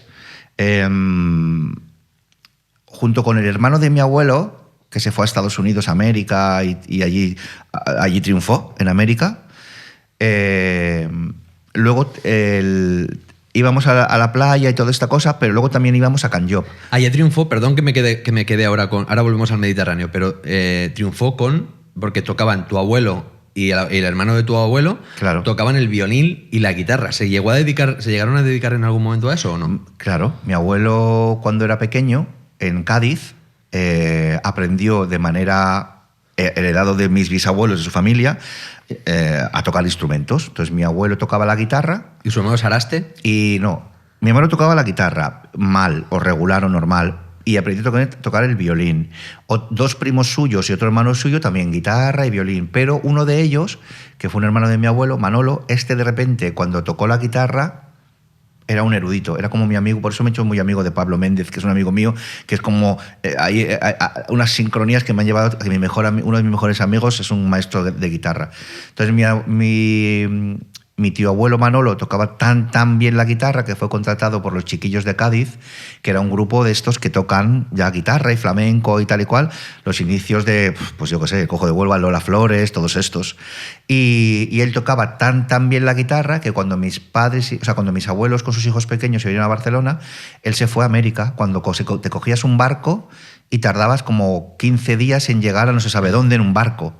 Y él se fue a Estados Unidos, empezó a buscarse la vida allí con la guitarra, acabó trabajando, enseñando guitarra a artistas, músicos y montando un sitio donde hacía actuaciones y tocando guitarra y grabando discos. Y él era Manuel Vázquez, le llamaban Sarasate. Sarasate es un gran violinista que te voy a contar. No sé qué he dicho el nombre, no sé cómo lo he dicho. Sí, ha dicho Sarasate, ha dicho nombre.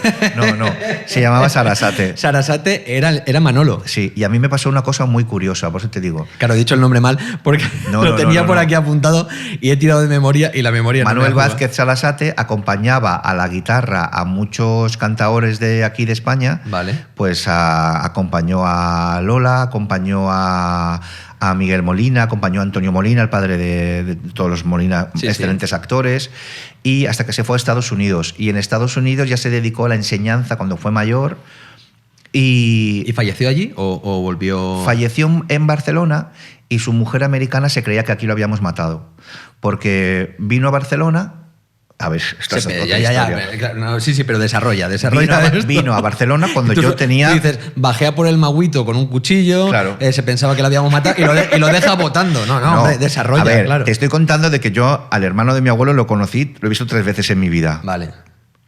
Me ha pasado una cosa muy curiosa, que yo, ¿quién me iba a decir a mí que iba a ser actor? Vale. Que me iba a ir bien, que más o menos iba a trabajar, que iba algún día a viajar a Los Ángeles a trabajar. Todo esto es impensable. Pues estando yo en Los Ángeles, en Venice, en un sitio de guitarras, me encontré un papel de un chico, imagínate, Rod, que puso, doy clases de guitarra, mi maestro ha sido Manuel Vázquez Sarasate. Ostras. Y yo arranqué aquello y dije, hostia, la vida, a mí que tengo como ninguna oportunidad de haber llegado hasta aquí, he llegado aquí y me encuentro esto de mi abuelo, vamos, del hermano de mi abuelo. Pero es bestial.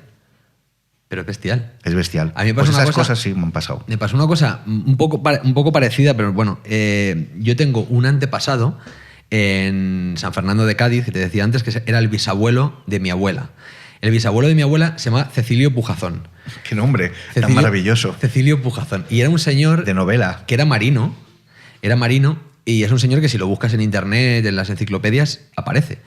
Y yo esto lo sabía, que el hombre pues tenía cierto reconocimiento en las enciclopedias, pero estando en San Fernando de Cádiz, yendo a visitar a Camarón, que fui a visitar la tumba de Camarón, estaba en un supermercado y escuché a una señora decir, ayer pasó no sé qué en la calle X con Cecilio Pujazón. Y digo, no puede ser. Y me fui a ver la calle y el hombre tiene su calle en San Fernando de Cádiz. Claro, claro, son estas cosas fascinantes que descubres, ¿no?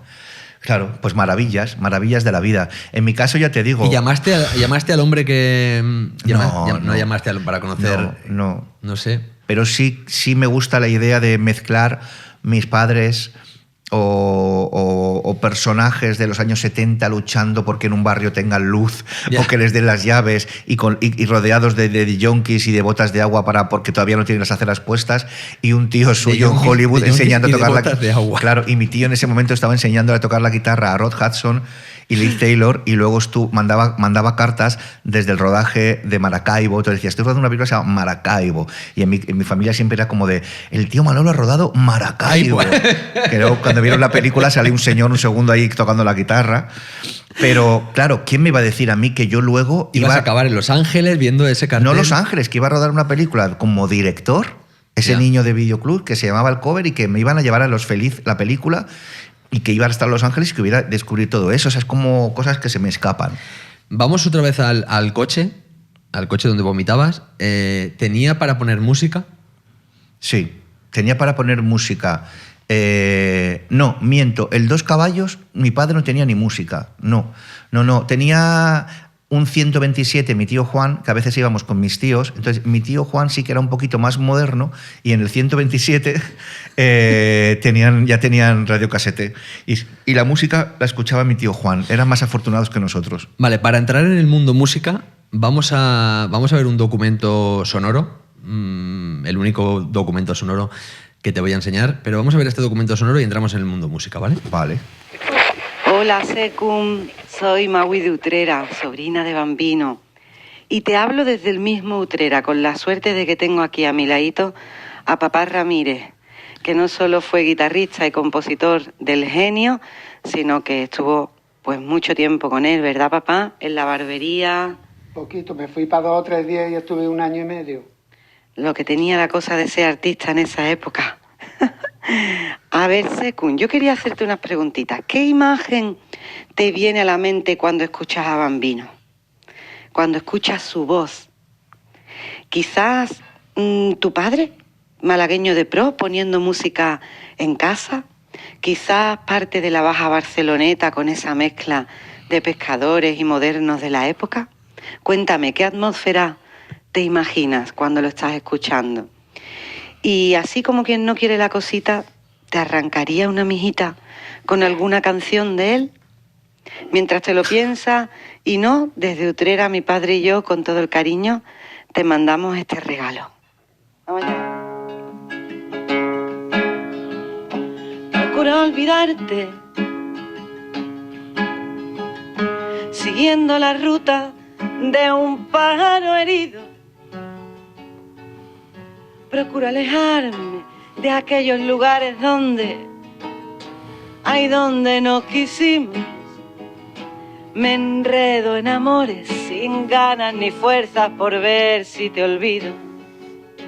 Y al llegar la noche de nuevo comprendo que te necesito. Y lo que haría porque estuvieras tú, porque vinieras tú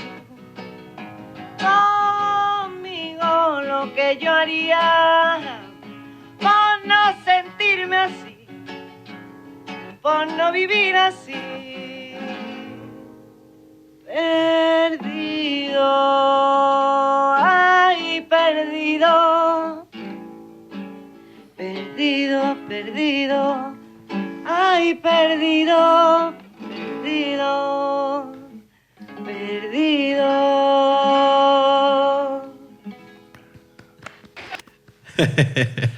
Bueno, esta ha sido un poco una canallada porque ya me he emocionado. Estaba ahí como aguantando el tipo. No, pero está bien, no hace falta aguantar el tipo. Sí, no hace falta aguantar el tipo. Y... Pues fíjate, son estas cosas en las que digo que el universo, hay como algo ahí que no sé, que nos tiene preparado, pero yo Bambino lo tengo como un poco como por herencia, en el sentido que sí, que yo recuerdo mi infancia, mi pisito humilde, Barcelona, el barrio, y a mis padres que le gustaba Bambino. Entonces, entre los poquitos discos que había en mi casa... ¿De vinilo? De vinilo, muy poquitos. Yo hice... con la primera película, aunque no estemos hablando de trabajo, un homenaje, porque habían dos sobre todos los demás. Bambino, que era el que le gustaba a mi padre, y Shirley Bassey a mi madre. Entonces estaban ahí los dos discos estos y me impactaban mucho. Y mi padre, claro, cuando trabajaban en el pescado y trabajaban en tal, en aquella época de los 70, que alguna vez lo he hablado con Viviana Fernández, estaba... un garito que se llamaba Barcelona de Noche. El garito se llamaba así, Barcelona de Noche. Barcelona de Noche. O sea, el bar se llamaba así, Barcelona de Noche. Y era donde iban todos los artistas, el lumpen y todo el jaleo este y el tal. Entonces... Que estaba cerca de la Barceloneta, estaba, ¿o no? Dentro del puerto directamente. O sea, ahí se mezclaban, lo que ha dicho ella, lo que ha dicho... Se mezclaban los pescadores con los modernos. Es una cosa como muy loca, con los transgresores y la gente que, bueno, pues todo el cancaneo se mezclaba con el pescado, todo jaleo, una cosa maravillosa. Y ahí mi padre algunas veces se perdía de fiesta. ¿Ah, sí, eh? Sí, y entonces iba a ver a Bambino. Que tocaba en Barcelona. Que tocaba en Barcelona, que Barcelona era su refugio. Entonces...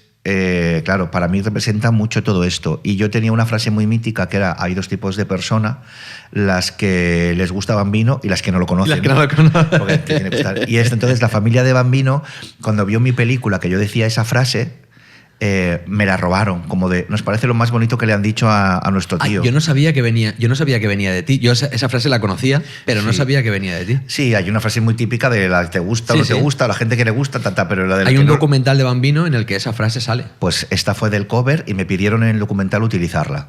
Y esto lo dice Marina Salas y Alex Moner en la película. Y antiguamente en mi guión y antiguamente en mi obra. Es decir, que llevaba como 15 años escrita hasta que por fin pude hacer la peli. Me parece una frase increíble. Sí. Y aparte es que define perfectamente. Sí, luego te la pongo.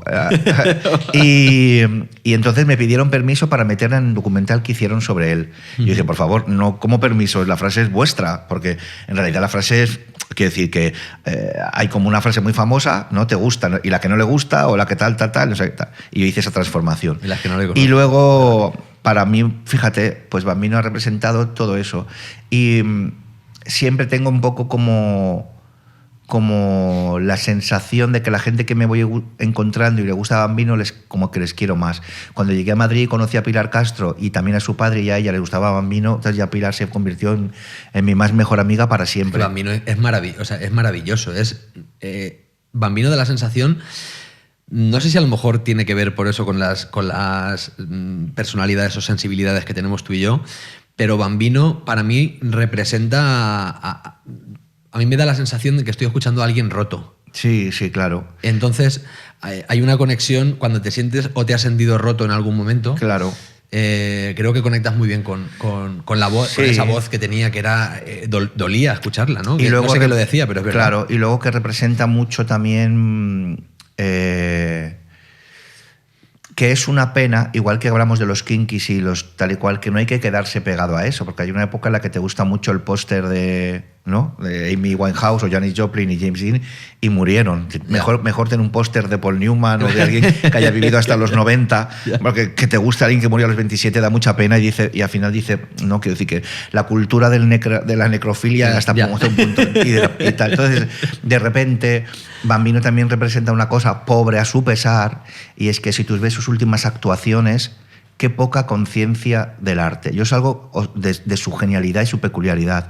Es algo con lo que lucho mucho, porque normalmente hay gente que tiene mucho arte y también es muy buena gente. La mezcla es muy mala. La mezcla de ser muy buena persona y muy artista en lo tuyo, eres carlo de cultivo para que las pirañas de alrededor te coman. Ya. Esto yo lo vivo así. Entonces yo lucho mucho. Mi ítem en ser muy mala persona. No, mi ítem en la vida es ser buena persona, el mejor artista que pueda, y a la vez conseguir que teniendo esas dos cosas no te coman las pirañas. No me coman las pirañas. ¿Y lo consigues? O por lo menos voy luchando para que esto ocurra así, desde un sitio de disfrute y de felicidad, pero tal. El mundo de las luchas que decíamos, igual la primera referencia de tu vida política, por decirlo de alguna manera, puede estar en que el colegio en el que tú estás de pequeño es el Colegio Francisco Franco, pero cuando muere el dictador Francisco Franco pasa a ser el Col·legi Públic de la Guineueta. Ese cambio es el primer input, la primera referencia política en tu vida. En la política estaba metida en todas partes, porque ya te digo que mi padre trabajaba para la Motor Ibérica, Sí. que era haciendo coches, o sea, un obrero que hacía piezas. Motor Ibérica, una empresa muy, muy conocida en los años 70, sobre todo porque hubo una huelga en pero mediados. la juventud de aquella época estaba muy politizada, en el sentido que realmente si tú querías que el barrio prosperara, tenías que hacer manifestaciones, tenías que pertenecer a las asociaciones. La gente pertenecía o al Partido Comunista o al Socialista o aquí o allá. Luchaban para que se escolarizara, luchaba para que hubieran colegios públicos, porque entonces todos eran concertados. ¿Tus padres estaban en algún partido político? Mis padres estaban eran del PSUC. Ajá. Porque fue lo que en ese momento... Partido Socialista Unificado de Cataluña. Exacto. ¿No? Pero votaban al PSUC, quiero decir que no estaban como afiliados, votaban. Votaban. Pero sí que estaban en esa lucha. Entonces todo estaba muy politizado. Y el colegio mío, por ejemplo, cuando yo me metí en Parburitos y de muy pequeño, era Colegio Francisco Franco. Claro. Entonces cuando murió Franco, que a mí me tocó ya en segundo o tercero de GB, muy pequeñín. Claro, tú tendrías en el 75, tú cumplías 6, claro, tenías 5, cumplías 6. O sea, me tocó como cuando pasas de Parburitos a primero en aquella época tal. Me pilló muy pequeño, pero sí hubo un cambio muy fuerte, porque de repente le quitaron la placa, ya no se llamó más Francisco Franco, no fue en el 75. Y entonces ya fue el Colegio Público Guineueta. Ese cambio. Y ahora cuesta a veces quitar placas de algunas calles que y todavía aparte siguen ahí, ¿no? ese cambio fue para la mente de un niño una locura. Claro, porque... ¿a ti cómo te lo explican? ¿Te lo explica alguien lo que ha significado Yo eso? un día estoy en una clase y de repente en la clase el profesor era de los que te cogían de aquí y te tiraban para arriba y te pegaban. Es que a mí me han llegado a pegar ostiones los profesores en primero o segundo de GB con 7 o 8 años, me pegaban. Y de la noche a la mañana cambian el nombre del colegio, se llama Guineueta y llegan unos hippies con el pelo así rizado y de repente, ¡hey! ¿De qué voleu parlar? ¿De qué queréis hablar? Tenéis que tener imaginación al poder, vamos a jugar, venga todas, quinchaya, vamos a hacer unos bailes, vámonos a la plaza de tal. O sea, pasamos de una cosa a la otra. Del nacionalcatolicismo a las barricadas, de repente, ¿no? Una barbaridad. Eran profesores con pelos largos. Exacto. ¿Recuerdas Pelos bien? largos, hipismo, progresismo, y de repente, pues eso, pasábamos de esa cultura oscurantista de que teníamos que hacer fila, y yo al que estaba delante mío le tenía que poner la mano así, y la distancia entre él y yo era mi mano. Era la mano alargada, tipo saludo... Se asomaba un señor mayor al balcón de, imagínate, era un colegio que tenía 4 plantas. Vale. Se asomaba, pegaban un silbato, y hacer fila, lo Todo que el se mundo llamaba. se cuadraba allí. No, decían, hay que hacer fila. Entonces íbamos corriendo todos 500 niños. ¡Uah! Los de octavo, séptimo, sexto, cuarto, quinto, tercero. Todos sabíamos perfectamente a dónde íbamos. Teníamos que ir a hacer así al de adelante y el de adelante nos hacía a nosotros. O sea, poner la mano alargada Claro. al hombro del... Al hombro. De la otra. Y de la mi otra primera persona. transgresión fue que, como se llamaban No Barris, había 9 colegios que se hacían las Olimpiadas desde la época de Franco. En el sitio de jugar al fútbol más largo estaban las Olimpiadas de los No Barris. ¿Olimpiadas deportivas o Olimpiadas Olimpiadas matemáticas? deportivas. Nos tirábamos un año para aprender a hacer una figura entre los 9 colegios para cuando llegaran las autoridades lo vieran como los chinos. De repente veían, formábamos los aros entre 3.000 niños, no sé si lo habrás vivido tú eso, pero era una barbaridad. Entonces de repente era como los del colegio María Claret que visten de blanco, los del Francisco Franco de amarillo, los otros de naranja. Llegábamos durante todo el año, preparábamos unas olimpiadas y de repente al final, pues eso, los fútbol, el atletismo, el tal y cual, no sé qué. ¿Y la primera transgresión cuál fue? La primera transgresión era que a mí no me cogía nadie para nada. Cuando se hacían los equipos de fútbol, los de lo tal, cuando no me cogía nadie. Así que un día, de repente, íbamos camino del colegio todos en fila, como el pueblo de los malditos, íbamos todos desde el colegio hasta el campo de fútbol. Y por el camino, yo hice así, me fui para un lado, me escapé, nadie se dio cuenta que me había escapado. Y desde entonces, todos los jueves, a las 3 de la tarde, yo me escapaba y no iba nunca. Y me iba... Y nadie se dio cuenta de que... ¿Y dónde nadie te escapabas? ¿Dónde ibas? se dio cuenta. ¿Dónde ibas? Pues me iba de repente al manicomio, que era un manicomio abandonado, a descubrirlo por dentro, me iba a descubrir calles de Barcelona, me iba a pasear. ¿Esto con qué edad estamos hablando? No sé, sí, también 12, 13... Ya 11. eras movidito tú en aquel... No, era como súper bueno, pero hacía esto, como no... Me di cuenta de que no importaba, de que me podía escapar. Oye, y el tema de la motor ibérica que hablábamos antes, empresa muy importante en la década de los 70, digamos, muy conocida, porque en 1976 bueno, hay una huelga muy importante en el que además las mujeres de los trabajadores se meten dentro de una iglesia con los niños también y reivindican bueno, los derechos de los trabajadores que estaban en motor ibérica. Claro. ¿Cómo se vivió la huelga en tu casa estando tu padre dentro de la empresa? Pues se vivió, que eso fue lo que nos dio el cambio. Ese fue el cambio antes de dedicarse mis padres al pescado. De repente mi madre estaba con lo de trabajando en la tienda de bolsos, haciendo 1000 cosas, parecía que tenía como que estaba prosperando ahí mucho, y mi padre estaba en la motor ibérica, estaban los dos trabajando todo lo que podían. Y vivíamos en la calle Gacela, pero cuando mi padre pasó todo esto de la motor ibérica, pues mi madre avisó al señor de la tienda de los bolsos con 2 hijos pequeños y el marido encarcelado, y entonces fue cuando empezamos a buscar el piso para Cañelles. Entonces nos cambió para... Fue un punto de inflexión. Mis padres se decidieron a trabajar juntos en esto. Pero ¿qué implicación tenía tu padre en la huelga? Pues era de los... ¿Tuvo algún problema? Sí, claro, de los cabecillas. Eran de la gente que se ponía, que siempre la broma era ¿por qué tienes que ponerte en la primera fila, las cabecillas, decir tanto ruido? Puedes ir a la huelga, pero incluso dentro de la huelga había gente que pasaba más desapercibida. Y mi padre era muy peleón. Mi padre llevaba el megáfono. Exacto.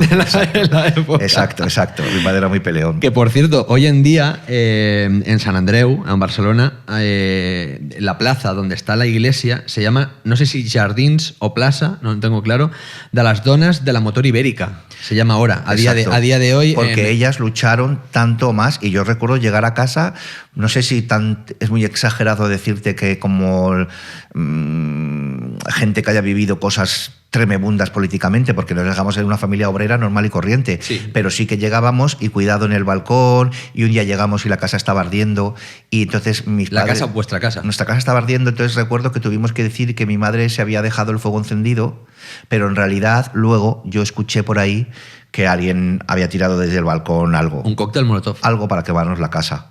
Sí. O sea, digamos, en represalia a tu padre. Claro, porque lo de los piquetes y todo esto era muy tremendo. Era un momento muy tremendo, y las ideologías estaban como a flor de piel, y en el mismo barrio o en el mismo edificio podía vivir gente de ideologías muy, muy diferentes. Ya. Y la gente se peleaba por estas cuestiones. También recuerdo ir a casa de amigos de mis padres a mi padre ir a pedir disculpas a otro señor por haberse peleado por cuestiones ideológicas y decir, Ya. venga, vamos todos, que igual vamos más pena si vamos todos juntos y el Papa se puede juntar con este hombre que es su amigo y se han peleado. Oye, ¿y toda esta conciencia política crees que tiene que ver en una cosa que yo a veces me pregunto? Viviendo en el mismo barrio, siendo del mismo sitio, por ejemplo, tú y otro chico de los que hablábamos antes que desgraciadamente acabarán pues, en la droga o drogodependientes con 18 años o incluso muertos y tal. Viviendo en el mismo barrio, siendo de la misma clase social, digamos un poco unas condiciones materiales bastante parecidas, ¿a qué se debe? O sea, ¿qué pasa ahí para que uno salga bueno, digamos como... Ya. Bueno, entre comillas, o sea, entiéndase el bueno, pero uno salga un chico responsable, que no sé si ahora hablaremos del tema de la droga si quieres, pero un chico responsable y que, digamos, encamina bien su vida, y por otro lado, otro chico acabe en la droga, en la delincuencia o en cualquier otra cosa así, siendo, digamos, teniendo las mismas condiciones materiales. No te lo puedo decir. Seguramente que hay gente que salió más responsable que yo, porque en mi época, claro, los pandilleros llamaban mucho la atención. Se llamaban navajeros también, porque iban con navaja. Gran película también de Navajeros, de exacto, de la iglesia. exacto. Entonces, pero yo era un poco de la medianía. Había gente más responsable. Pero tú, por ejemplo, con la droga, ¿tuviste algún tipo de relación? ¿Qué relación tuviste con la droga? No, yo con la droga no he tenido mucha relación. La verdad es que luego me pasó una cosa que me quedé un poco apoyardado, ¿sabes? Que se decía en aquella época. O sea, que me quedé como... o sea, para estar tan rodeado de tanta movida, Sí. porque tú estás muy rodeado de movida, no entiendo cómo luego me quedé como tonto. O sea, ¿Cómo que te quedaste como tonto? Sí, tonto. ¿Sabes cómo estos niños que se quedan como... Me quedé como atontado, que tenía 15 y 16 años y yo mismo decía... Es que estoy atontado, o sea... Pero como que no estabas espabilado, ¿te refieres? Exacto. De repente pasé que podía haber sido muy espabilado, a de repente algo en mí se quedó como... que no era un niño espabilado, o sea, que no lo era. Iba con las gafas. ¿Pero se relacionaba ser espabilado con drogarse, por ejemplo? Hombre, claro, tenías que bajar a la calle, estar en la calle, tenías que ser espabilado para todo, para fumar, a mí de repente yo fumar no, me hubiera dado vergüenza fumar delante de la gente. O sea, yo creo que perdí un poco, a lo mejor fue que perdí la autoestima y ahora me entero, pero me quedé como atontado. Ya, pero Atontado, un niño friki. O sea, me quedé como que decías friki. que le llamabais lerdo en aquella Claro, época. friki no existía, eran los lerdos. Los lerdos. Pero ¿llegaste a probar alguna en aquella época, en la adolescencia? ¿Llegaste a probar alguna droga, coquetear con algo? No, llegué a, de repente, cuando ya estaba estudiando un poquito más mayor, con 16, 17 años, ya empecé a salir de... O sea, cuando te digo que era un niño atontado, me refiero con 14, 15, 16 años, los niños en los barrios son muy espabilados. Ya. Pero yo por ejemplo, no llevaba moto, llevaba gafas de culo de botella, me había salido bigote, pero no me quería afeitar. Era como que no me quería afeitar, iba con la pelambrera esta de que nunca te has afeitado. Era como horrible, ¿sabes? Fíjate con las gafas que decías, ibas con las gafas. Yo tengo un trauma, yo no sé si arrastras algún trauma. Fíjate que hay una cosa que te quería preguntar también desde hace tiempo, desde que te conozco, porque tengo una sensación... A ver. Es verdad, pero tengo una sensación en la cabeza desde que te conozco, y no lo sé, pero tengo como la intuición o mi cabeza ahí, que arrastras como un dolor de niño. Tengo esa sensación, que arrastras un dolor de niño. O sea, me siento identificado contigo porque yo me veo imágenes de niño y me reconozco algo roto, sin que pasara nada para que fuera así, pero Sí. arrastro un dolor grande de la infancia, que creo que eso luego ha derivado, por ejemplo, en mi trastorno obsesivo-compulsivo y en otras historias, en depresiones y demás. Siempre desde que te conozco he notado como que arrastrabas un dolor parecido, no sé si parecido al mío, pero que arrastrabas un dolor que venía de la infancia. No sé si me equivoco o no. Sí, puede ser, pero creo que arrastro un poco las dos cosas. Lo que te decía también antes de la capacidad de... Creo que muy soñador, muy imaginativo, mucha fantasía, mucho pensar otras cosas son posibles, mucha motivación por una cosa tan abstracta y absurda como ser feliz. y dar felicidad a los míos. O sea, de repente es esa cosa tan absurda de porque ser feliz, o sea, tú puedes soñar con ser futbolista, con ser actor, con ser astronauta, con rico, con tener amigos, pero que la cosa sea como ser feliz. Ser feliz. Hacer felices a los míos. Es como una cosa como de loco, de Secundino. De Secundino de la Rosa. De San Secundino, claro. Y ese dolor que puede ser que arrastres, ¿de dónde lo arrastras? ¿Qué arrastras?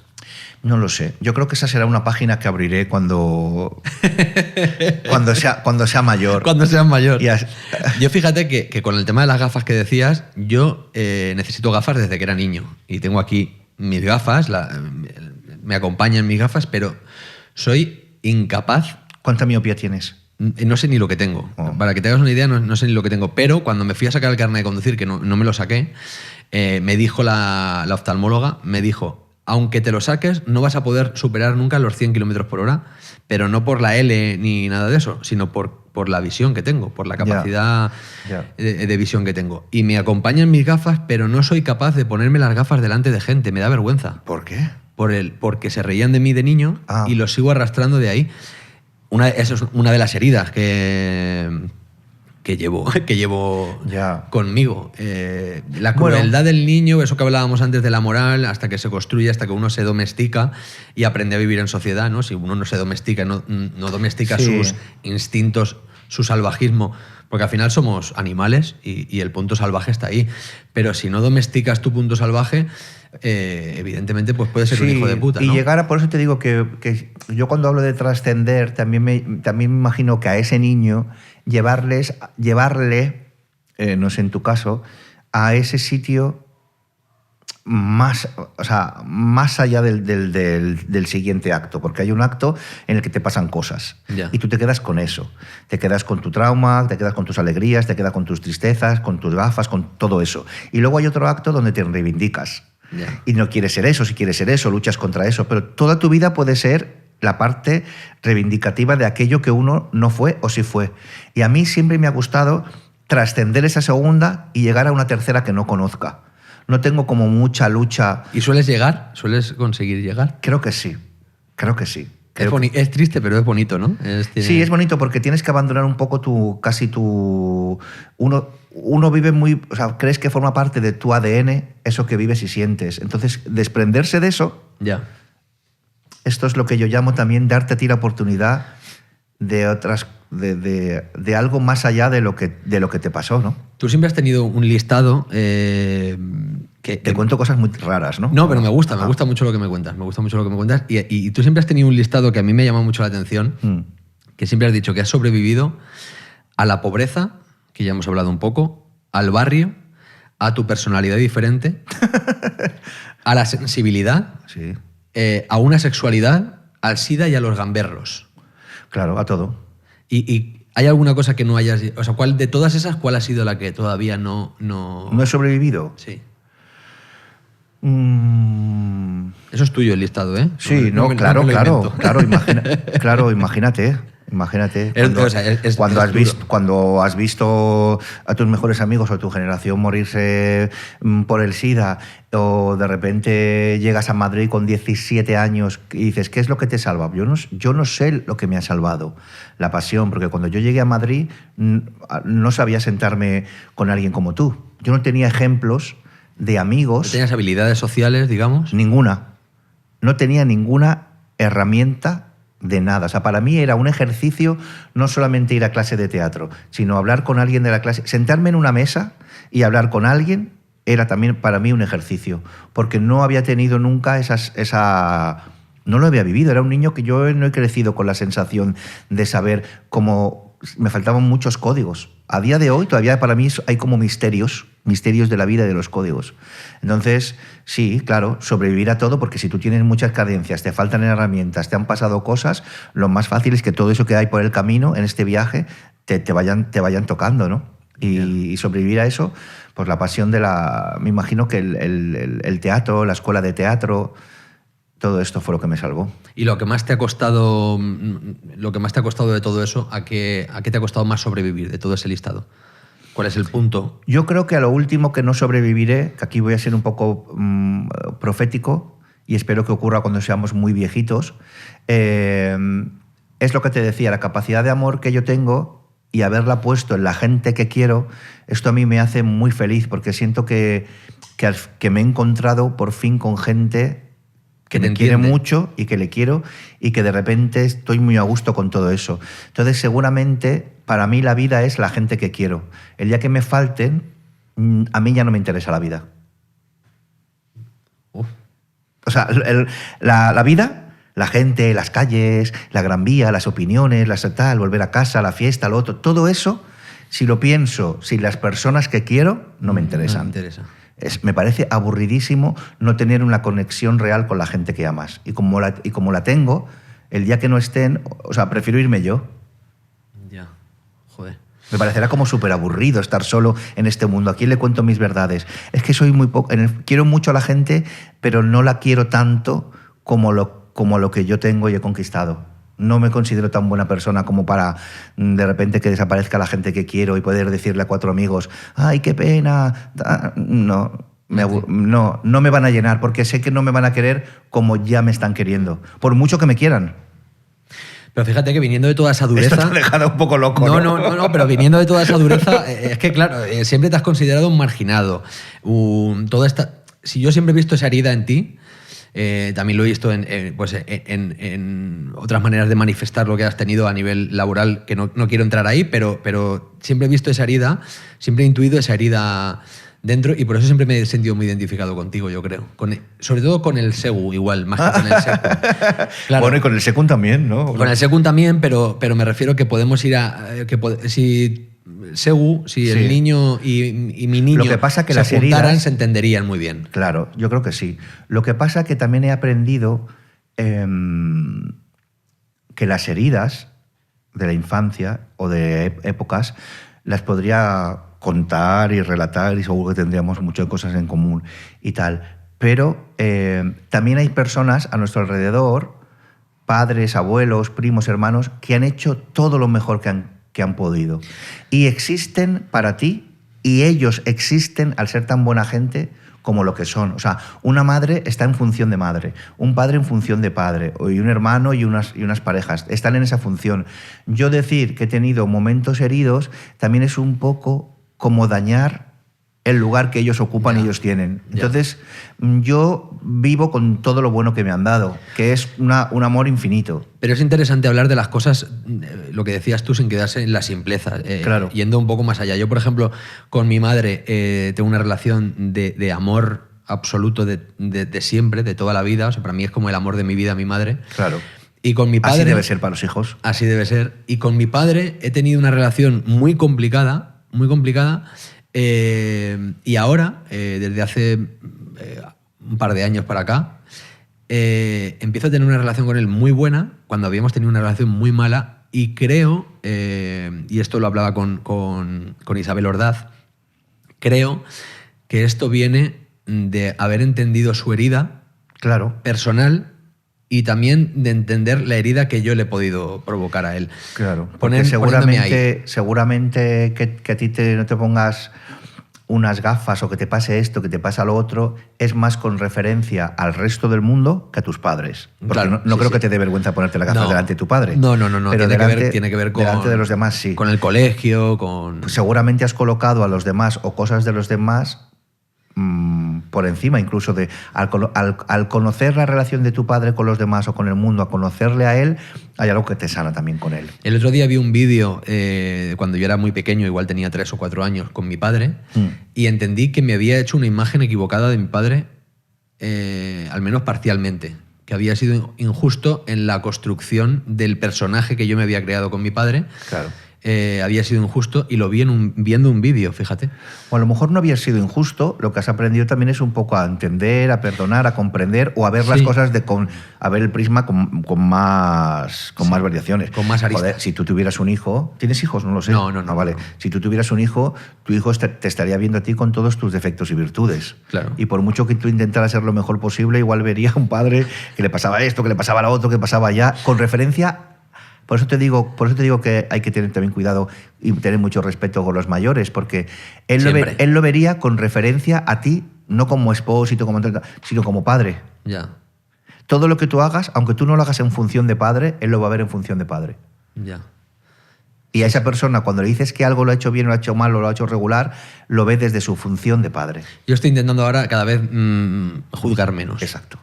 Pero hay un punto en tu vida que sí que es verdad que algo cambia. Tú decías lo de las habilidades sociales en el colegio y tal, cuando llegas a Madrid. Pero es verdad que antes de Madrid algo cambia también y hay un punto en el que te vas del colegio donde estabas, te vas al Passeig Pal d'Aura, ¿no? Y te vas al Yale. Sí. Al momento en el que te vas al instituto. Con la Plaça Llucmajor, ¿no?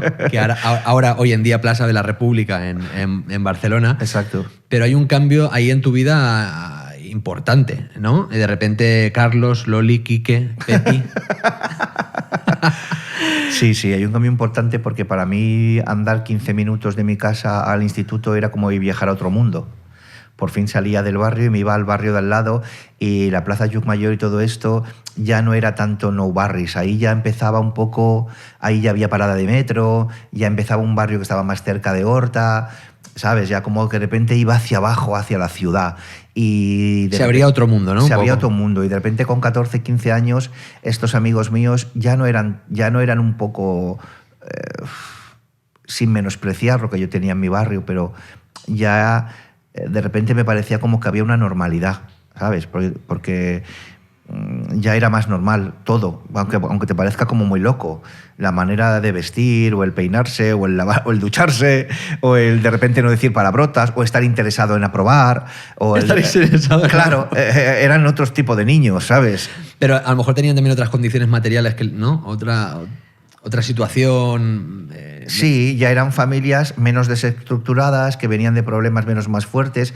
Mis padres no eran tan desestructurados ni mi familia tal, porque mis abuelos, mis tíos eran todos muy trabajadores, pero alrededor todavía había mucha cosa ahí en Canyelles. Ya Llucmajor representaba otra cosa. Sí. Allí os sentabais, pasabais las tardes ahí el grupo de amigos que tú decías lo de los kinkis, pero falsificabais el DNI. O sea, un poquito kinkis también erais vosotros. No, esto es lo típico que se hace a los 15, a los 16 años. Pero ¿cómo se falsifica? Yo nunca he falsificado el DNI porque no sé cómo se hace. O sea, ¿cómo se falsifica un DNI? Pues con tinta Tipex, intentando cambiar el número con la mecanografía, con la máquina, poniendo una foto para poder entrar en las discotecas. Si tienes 15, pues que te piden 16. O de 14, 16. Fotocopia de la fotocopia. Oye, ¿y Nostradamus, el fin, el anticristo, dónde te lleva eso? Esto me lleva a... Madre mía. Esto me lleva a que casi me cuesta una expulsión en el colegio. Que tenemos que hacer un trabajo de fin de curso sobre algo periodístico y a mí se me ocurrió sobre las profecías de Nostradamus. Que claro, ahí puse unas barbaridades. ¿Y hubo llamada a tus padres para... o no? No lo recuerdo, porque luego también mis padres tenían un punto donde también eran muy punkis. Entonces había algo como de que casi tenía que decir yo, mirad las notas, he suspendido o he aprobado. Había como... Las leyes estaban un poco difuminadas en mi casa, ¿sabes? Yeah. Estaban muy difuminadas. No había... Era yo... A ver, va por épocas, ¿eh? Pero hubo una época donde ya yo que tenía que llamar al timbre de oye, ¿subo ya? Porque digo, son las 10 de la noche y estoy aquí en la calle jugando. O de las notas, o todo esto era un poco salvajismo, ¿sabes? Oye, y las notas, entre otras asignaturas, pues evidentemente catalá, porque estabas en Barcelona. ¿Qué suponía, ya no escolarmente, en general, el catalá en tu barrio, en tu familia? Se hablaba... Era un catalán muy diferente al de ahora.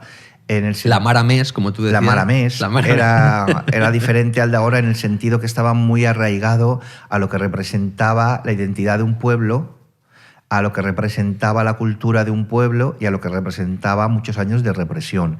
Entonces mi padre era malagueño y mucha gente inmigrante o andaluces tal y cual entendían que había que respetar la cultura de un poble, y entonces lo de estudiar catalán, lo de que las clases en catalán, la escola, íbamos al esplai, en el esplai todo esto de aprender de los libros, de tal, de repente, pues eso, la Mercè Rodera, l'Espriu, Joan Brossa, todo esto, claro, nacía desde un sitio de respetar una cultura. Pero incluso... decías, tu padre de Málaga y un montón de gente andaluza que había en tu barrio. Cuando te digo lo de la cultura, me refiero es que la gente que venía de fuera luchó mucho por respetar eso.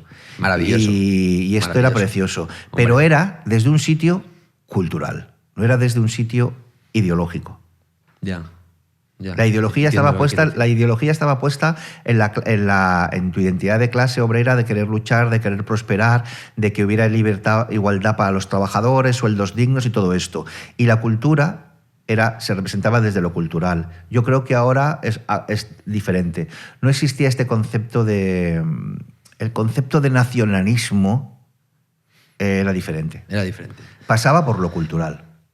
Ya. Y la conciencia de clase siempre estuvo en tu casa. Claro. Yo la quiero conocer a tu madre cuando venga a Madrid, por favor, porque además es que tengo entendido que hace unas patatas rellenas como con vino o cerveza o algo así, increíble, ¿no? Seguramente cuando hablas de las heridas, a mí las heridas, sin ahondar demasiado, tiene que ver mucho cuando la gente que tú quieres es buena y es frágil. Entonces yo todavía tengo un poco como de... Mi madre va todavía con ella por la calle Bon San Carlos y ve algo en el suelo y con la piernecita o la mano siendo tan mayor lo coge para que alguien que pase no se caiga. Y digo yo... ¿Qué más te da si son todos estos... Pero qué maravilla. El mundo es cochambre. Ella todavía tiene esta cosa y tienen esta conciencia de el prójimo, los otros y las manifestaciones. Bueno, pero eso es maravilloso. Todavía ¿no? escucha un discurso político y se cabrea, o todavía tiene que salir a la huelga el Día de la Mujer y salen todas las donas. Toda esta cosa que a mí me da rabia porque el mundo... y las ideologías se aprovechan mucho de la buena gente. Pero yo en soy este mucho más momento retorcido. individualista completamente, pensar en lo colectivo, que alguien piense en lo colectivo me parece maravilloso, me parece una rara avis, desgraciadamente. Sí, son rara avis y son muy luchadores. Yo por eso te digo que soy un poco más retorcido y si veo un poco de pirañeo no me interesa. Como hemos puesto un poco el límite, la línea roja en la infancia y la adolescencia, yo creo que la manera de cerrar la adolescencia, de cerrar toda esta etapa, es irnos a diciembre de 1986. Ese diciembre cumples 17 años, recibes una notificación en diciembre del 86, te sortean para hacer el servicio militar, sí. Más conocido como la mili, enero de 1987, San Climent, Sasebas, la Junquera. Ostras, yo te imagino... ese Secund de la Rosa ese Segu al que le cuesta relacionarse muchísimo y de repente en un cuartel militar en unos años un poco complicados, ostras, y yo me acojonaría. No sé tú cómo lo viviste. Mira, esto es una mezcla muy difícil de explicar porque las fortalezas no tienen que ver, por lo menos creo yo, con la... yo no soy débil. No, claro. O sea, soy frágil, pero por eso te digo que la fortaleza o la fragilidad no tiene que ver con tus debilidades. Yo era, podemos llamarle friki, herido, raro, 40.000 cosas. Imagínatela en un mundo de garrulos de tal y cual, esta florecilla por ahí cantando canciones de ABBA y de Bonnie. Pues esto, ¿no? Tal. Pero luego hay una cosa donde la fortaleza no tiene que ver con eso. Yo, por ejemplo, cuando me llevaron a la mili con 17 años, la debilidad mía era vivir de un mundo tan humilde hasta el punto de que si tú ibas al centro de Barcelona podías declararte objetor de conciencia. Eran los primeros años de la objeción de conciencia, los primeros años del socialismo y tal. Si vivías en el centro de Barcelona. Si tú te ibas al centro de Barcelona, a donde estaba la sede, como si ahora te vas a la sede. Hay unas sedes, ¿no? Pues ahora tienes conciencia y puedes ir al Ministerio de Cultura a reclamar no sé qué. Vale. Cuando tú vives en un barrio con 16 años, tus padres están todo el día trabajando, tú no te enteras de nada, estás en tu mundo, yo no tenía ni idea de que podía ser objetor de conciencia. Yo objetor de conciencia me enteré 3 años después, cuando llego a Madrid, me pongo a estudiar de teatro y toda la gente de mi edad, de Madrid, que vienen de familias bien o que están estudiando y tal y cual, todos eran objetores de conciencia. Un chico de barrio como yo no sabía cómo hacer eso. O sea, no es que no fueras objetor de conciencia, sino que no sabías ni que existía. Mis debilidades eran ser caldo de cultivo. O sea, ¿cómo se dice esto? Y luego, por manera de ser de una familia o de gente también con sus problemitas, con deseos de formar parte del mundo, pues ¿tú qué quieres como niño gay? Tú no quieres que tus padres se preocupen. Si eres pobre y eres gay y eres tal y cual, te tocan para mil y pues tienes que ir. Porque ¿qué vas a hacer? Si no sabes ser objetor de conciencia, no sabes decir lo que eres, no puedes hacer tal, no puedes tal... Carne de cañón se llama, ¿no? Sí. Entonces, la debilidad ahí. Pero luego la fortaleza estaba en que yo me iba a hacer la mili a San Climent Sasebas y me daba cuenta de que, aunque me faltaran todas las herramientas, interiormente había algo muy poderoso. Entonces yo Qué maravilla. Tenía un poder muy extraño. O sea, yo de repente ahora como muy raro, pero no me producía ningún miedo. O sea, me pasa incluso como actor. Como actor, de repente, da más respeto una entrevista de 1 a 1 o una pequeña sala donde te ven 20 que un Mérida donde te ven 5.000. Ya. A mí los Goya con 80.000 personas presentar y con toda la industria no me daba miedo porque estamos todos a una. Entonces la mili no me daba como miedo. O sea, es que yo me imagino con 17 años y me llaman para ir a la mili y me cago vivo. Ya. Pero completamente. Y en la mili del año 87 estaba la coca, estaba la heroína, estaba el garruleo, estaba lo peor de cada casa, estaba Girona, estaban los grupitos estos de los catalanes de Girona, estaba Sant Climent Sescebant y estaba siendo como era yo con mi personalidad. Y me imagino que méteme con todos esos tíos y con el CEDME y los barracones, que me tocó en zapadores, además. Yo aprendí a manejar el CEDME, a correr, a todo eso. Me imagino que los nostálgicos o los fascistas estarían también campando por allí. Y que me imagino que convivir con eso también tenía que ser complicado en aquella época, ¿no? Claro, claro. Lo que pasa es que vas aprendiendo un poco a... Yo, por ejemplo... Pues llegó un momento que tenía que hacer eso y lo viví desde un sitio, todo lo he vivido siempre como desde el aprendizaje y desde lo que me ha tocado. Pues me tocó eso y desde eso, teniendo conciencia de lo que yo soy, tiré para adelante. Y tiraste muy bien. Bueno, no sé si muy bien, pero sí. ese año, por ejemplo, me sirvió para darme cuenta que me quería venir a Madrid a estudiar teatro. Porque me sirvió, fue como mi trasvase del Ebro, mi link.